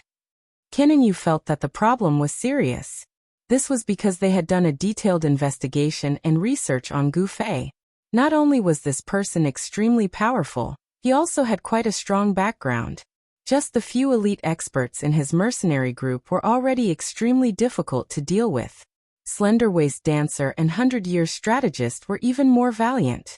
However, these people were only individual heroes at the end of the day. Sometimes they couldn't split into 2. The truly terrifying background of Qianli drunk was related to the 10 Meetings Alliance in Moonlit Night City. The 10 Meetings Alliance was a group of people who had turned over a new leaf. Their unity was created in a special environment. In other main cities, they could only form such a large group. It was impossible for them to have the cohesiveness of the 10 Meetings Alliance. The 10 Meetings Alliance was actually just one party. It was divided into 10 parties because of the restrictions of the system. And Qianli Drunk was rumored to be the founder and mainstay of the revolution in Moonlit Night City. He had forged a deep friendship with the people of the 10 Meetings Alliance during the revolution. The leader of the 10 Meetings Alliance, Yin Zhongmu, was still indebted to him. If Qianli Drunk waved his arm, too terrifying. Qin and Yu didn't dare to think further. This was an ocean of people's war. They only had 7 people. Whether it was underground warfare, lightning warfare, or guerrilla warfare, they couldn't deal with it. The game seemed to be over. Damn. How did the 10 Meetings Alliance grow into such a team? Qin and Yu thought angrily. He suddenly realized that the formation of the 10 Meetings Alliance was completely due to Silvermoon's contribution. Where's Silvermoon? Has he shown himself? Qin and Yu asked his brothers who were lying in ambush. Originally, he didn't approve of killing Silvermoon.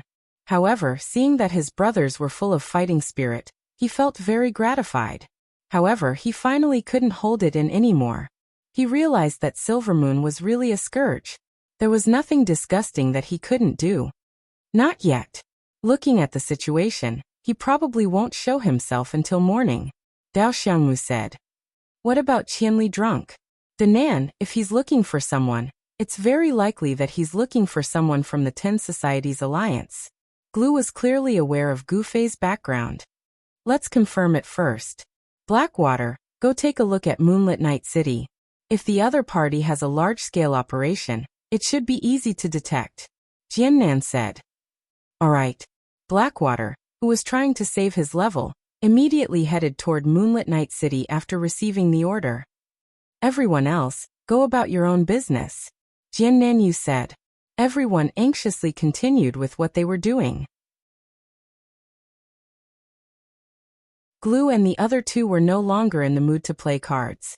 They sat in a circle and discussed their uncertain future with worry. Gu Fei, on the other hand, was considering whether or not he should greet the evil tyrant of Moonlit City, Yin Zhongmu. Although the hellish description of the Moonlit Night City was infinitely exaggerated by him, it was indeed not a safe place. Children were ignorant and impulsive, and they might really get into trouble. After thinking about it, Gu Fei felt that it was better to be responsible for his students. Thus he searched for Yin Zhongmu's friend list. Boss Yin, are you here? Gu Fei greeted Yin Zhongmu like a normal player.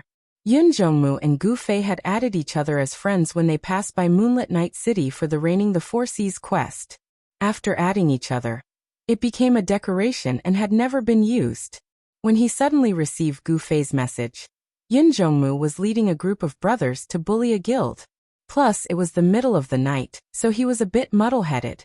He tried his best to clear his head, and when he saw that it really was Qianli Drunk, he immediately stopped what he was doing and focused on texting. Qianli Drunk was becoming more and more famous. The news of him selling his sword in Whitestone City had already spread all over the forums. It was impossible to take a screenshot, but someone directly described the sword's attributes. Countless people almost peed their pants after seeing it. This sword was too scary. But what was even more frightening was that the sword's owner had actually happily sold it. There were only 2 circumstances for such a powerful equipment to be sold in the game. 1, the owner was leaving the game, and 2, the owner had an even more powerful weapon, and the sword was no longer in use. When they thought of the second possibility, many people couldn't help but pee their pants. Brother Qianli? What's up? Yin Zhongmu stopped what he was doing and focused on texting Gu Fei. He was going to ask about the sword's whereabouts. The forum said that it was sold to Slender Waist Dance, but according to what Yin Zhongmu knew, Slender Waist Dance and Gu Fei were friends. This was a bit strange. It's like this. I have a class of students who want to go from Cloud City to Whitestone City. When they pass by Moonlit City, don't bully them. Gu Fei said. A class of students. Yin Zhongmu looked at this term and felt that it was much more bizarre than the Night Streamer sword. I saw a group with a flag with the number 3 on it. It's them. Gu Fei continued. Oh, Yin Zhongmu replied. He still didn't understand what was going on. Thank you very much. Gu Fei had already said everything. That. Yin Zhongmu hurriedly shouted again. I've been looking at the forums for the past 2 days. Brother Gu, your sword is really powerful. Yin Zhongmu hurriedly asked for information. Ah, you sold it to Slender Waist Dance? Yin Zhongmu asked. No, I'm just joking. It's still in my hands. Gu Fei said. Oh, then when do you want to sell it? I want it. I don't care how much it costs. Yin Zhongmu could be said to be rich and overbearing. He didn't rely on himself, but on the group. His group of players were loyal and united. If there was something they really needed to buy, they could spend a few gold coins to buy it. Okay. Gu Fei didn't care about this kind of thing at all. Thank you, thank you. Also, what's up with your students? Yin Zhongmu still didn't understand before. It's a group of my students. There's about 20 or 30 of them. They'll pass by Moonlit City in a bit. I've experienced how strong you guys are over there. I'm afraid that my students won't know better and will be bullied. That's why I asked Boss Yin to take care of them. Gu Fei said. Oh, so it's like that. I understand now. Yin Zhongmu still didn't understand what students meant, but he didn't want to ask anymore. He then said, how about Brother Qianli give me their ID and I'll add them as friends? It'll be easier to contact them. That's fine. Thank you. Gu Fei immediately gave him AFA's ID. Then he quickly sent AFA a message. In a bit, someone called Yin Zhongmu will add you as a friend. He'll help you guys leave Moonlit City safely. Understood. AFA immediately replied. After everything was arranged, Gu Fei couldn't help but shake his head with a bitter smile. What was this all about? On the side of Moonlit City, Yin Zhongmu was a man of his word. He took Gu Fei's matter to heart and immediately added AFA as a friend. Yin Zhongmu asked AFA where they were, but this was the first time AFA had taken this route. His description was vague. Yin Zhongmu had only walked this route twice, so how could he know the coordinates? He did some addition and subtraction with his current coordinates. It wasn't too close, but it wasn't too far either. Yin Zhongmu didn't dare to delay. He gathered some of his brothers and prepared to welcome them on the main road from Cloud City. The coordinates that Yin Zhongmu calculated weren't too far, but that was the distance in a straight line. Walking on the mountain road wasn't the same thing. AFA and the others had just started their journey not long ago. Yin Zhongmu waited for 3 whole hours. Many of his brothers were so tired that they fell asleep on the ground. Finally, a group of people appeared in Yin Zhongmu's field of vision. At the front of the group was a flag that fluttered in the wind. They're finally here. Yin Zhongmu was excited. He kicked the people who were lying on the ground and didn't care about their image. He reminded them to stay alert and not let others look down on them. When they came closer, Yin Zhongmu's eyes widened. He carefully looked at them one by one. Finally, he couldn't help but curse. Damn it, they're really students. Although Gu Fei clearly used the word students, Yin Zhongmu always thought that it was a special way for Qianli to call his younger brother or brother. It was just like how Yin Zhongmu and his brothers called each other grandsons. How could they really be grandsons? But now that he saw them in person, Yin Zhongmu realized that the students that Qianli had mentioned were really students. After secretly using a few more appraisal skills, Yin Zhongmu was even more shocked. The appraisal results showed that the person who was holding the flag was the highest level. He was level 36. The others were in the 20s and 30s. What was even more ridiculous was that there were some who weren't even level 10.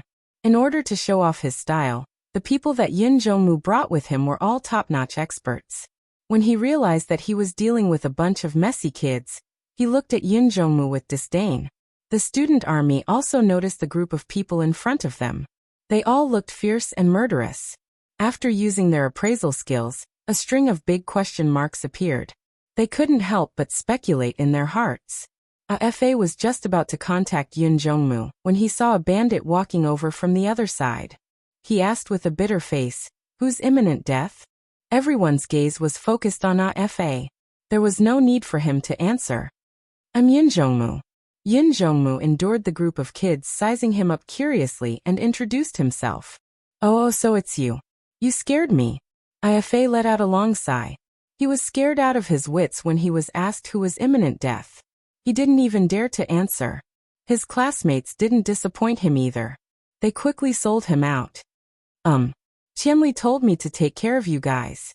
Yin Zhongmu didn't know how to phrase his words. He had killed people and flirted with girls in the game, but he had never taken care of kids. Qianli was drunk. This grandson, he actually made me live like this. Yin Zhongmu grumbled in his heart. Thank you. We're going to Whitestone City, Ifa said. Okay, this way. Keep the flag. Yin Zhongmu led the way. When he turned around and saw that Ifa was still valiantly waving his 3 flag, his face darkened. The students followed behind Yin Zhongmu, chattering and pointing out the scenery in Moonlit Night City that was different from Cloud City. Yin Zhongmu's group of brothers accompanied him, all of them at a loss. They had seen kids in the game before, but they had never seen such a large group of kids. What should they do now? Should they go up and have a chat with them? What are they talking about? What do kids play these days? Are you still playing Transformers? Watching the Black Cat Sheriff? Do you know about Blue Skin Mouse and Big Faced Cat? Yin Zhongmu and his brothers were experts at hacking people to begin with, but they weren't good at communicating, let alone the fact that there was a clear generation gap between them and the children. The group of fellows were at a loss as to what to do as they walked, feeling like this road was incredibly long. They finally arrived at Luminous Village. Once they left the village, there were no other leveling areas. Aside from Whitestone City, there were no other players. Yin Zhongmu stopped and turned around. He said to Ifa, once we leave this village, we'll reach Whitestone City along the main road. There aren't many leveling areas on this road, so there shouldn't be any more danger. Oh, thank you. Then we'll go on our own, Ifa hurriedly said. Okay. Slow down. Be careful. Yin Zhongmu didn't even know what he was saying. The students waved at the kind-hearted people in their hearts as they left. Goodbye, uncle. Some of them even shouted at Yin Zhongmu passionately. Uncle. Yin Zhongmu was petrified. Am I that old? Especially that one. His fucking beard is even longer than mine. And he still has the face to call me uncle? Yin Zhongmu wanted to cry. He turned around and looked at his brothers. They were all lying on the ground laughing. Your students have already safely left Moonlit Night City.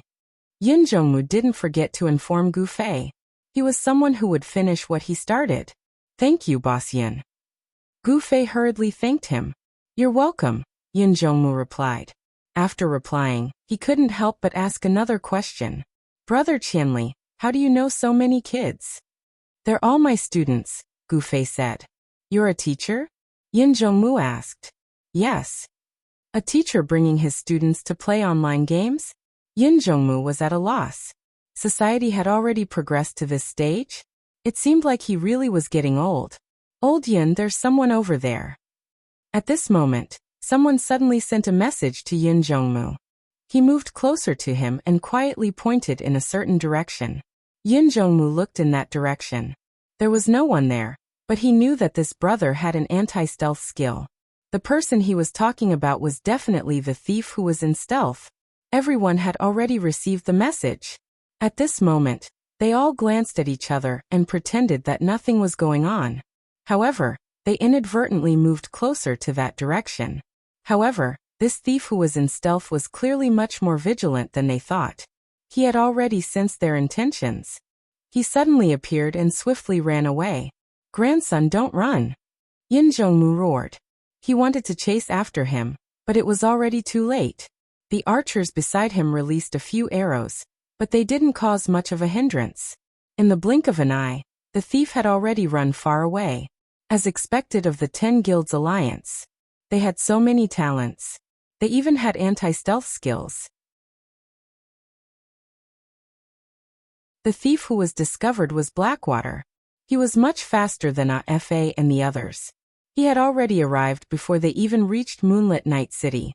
He had been waiting at Luminous Village, a place where one had to pass on the way to Whitestone City, to see if there were any teams heading towards Whitestone City. At this moment, he was relaying this news to South Azure Sword and the others. South, Yin Zhongmu just sent a group of people to Whitestone City. There are 26 of them.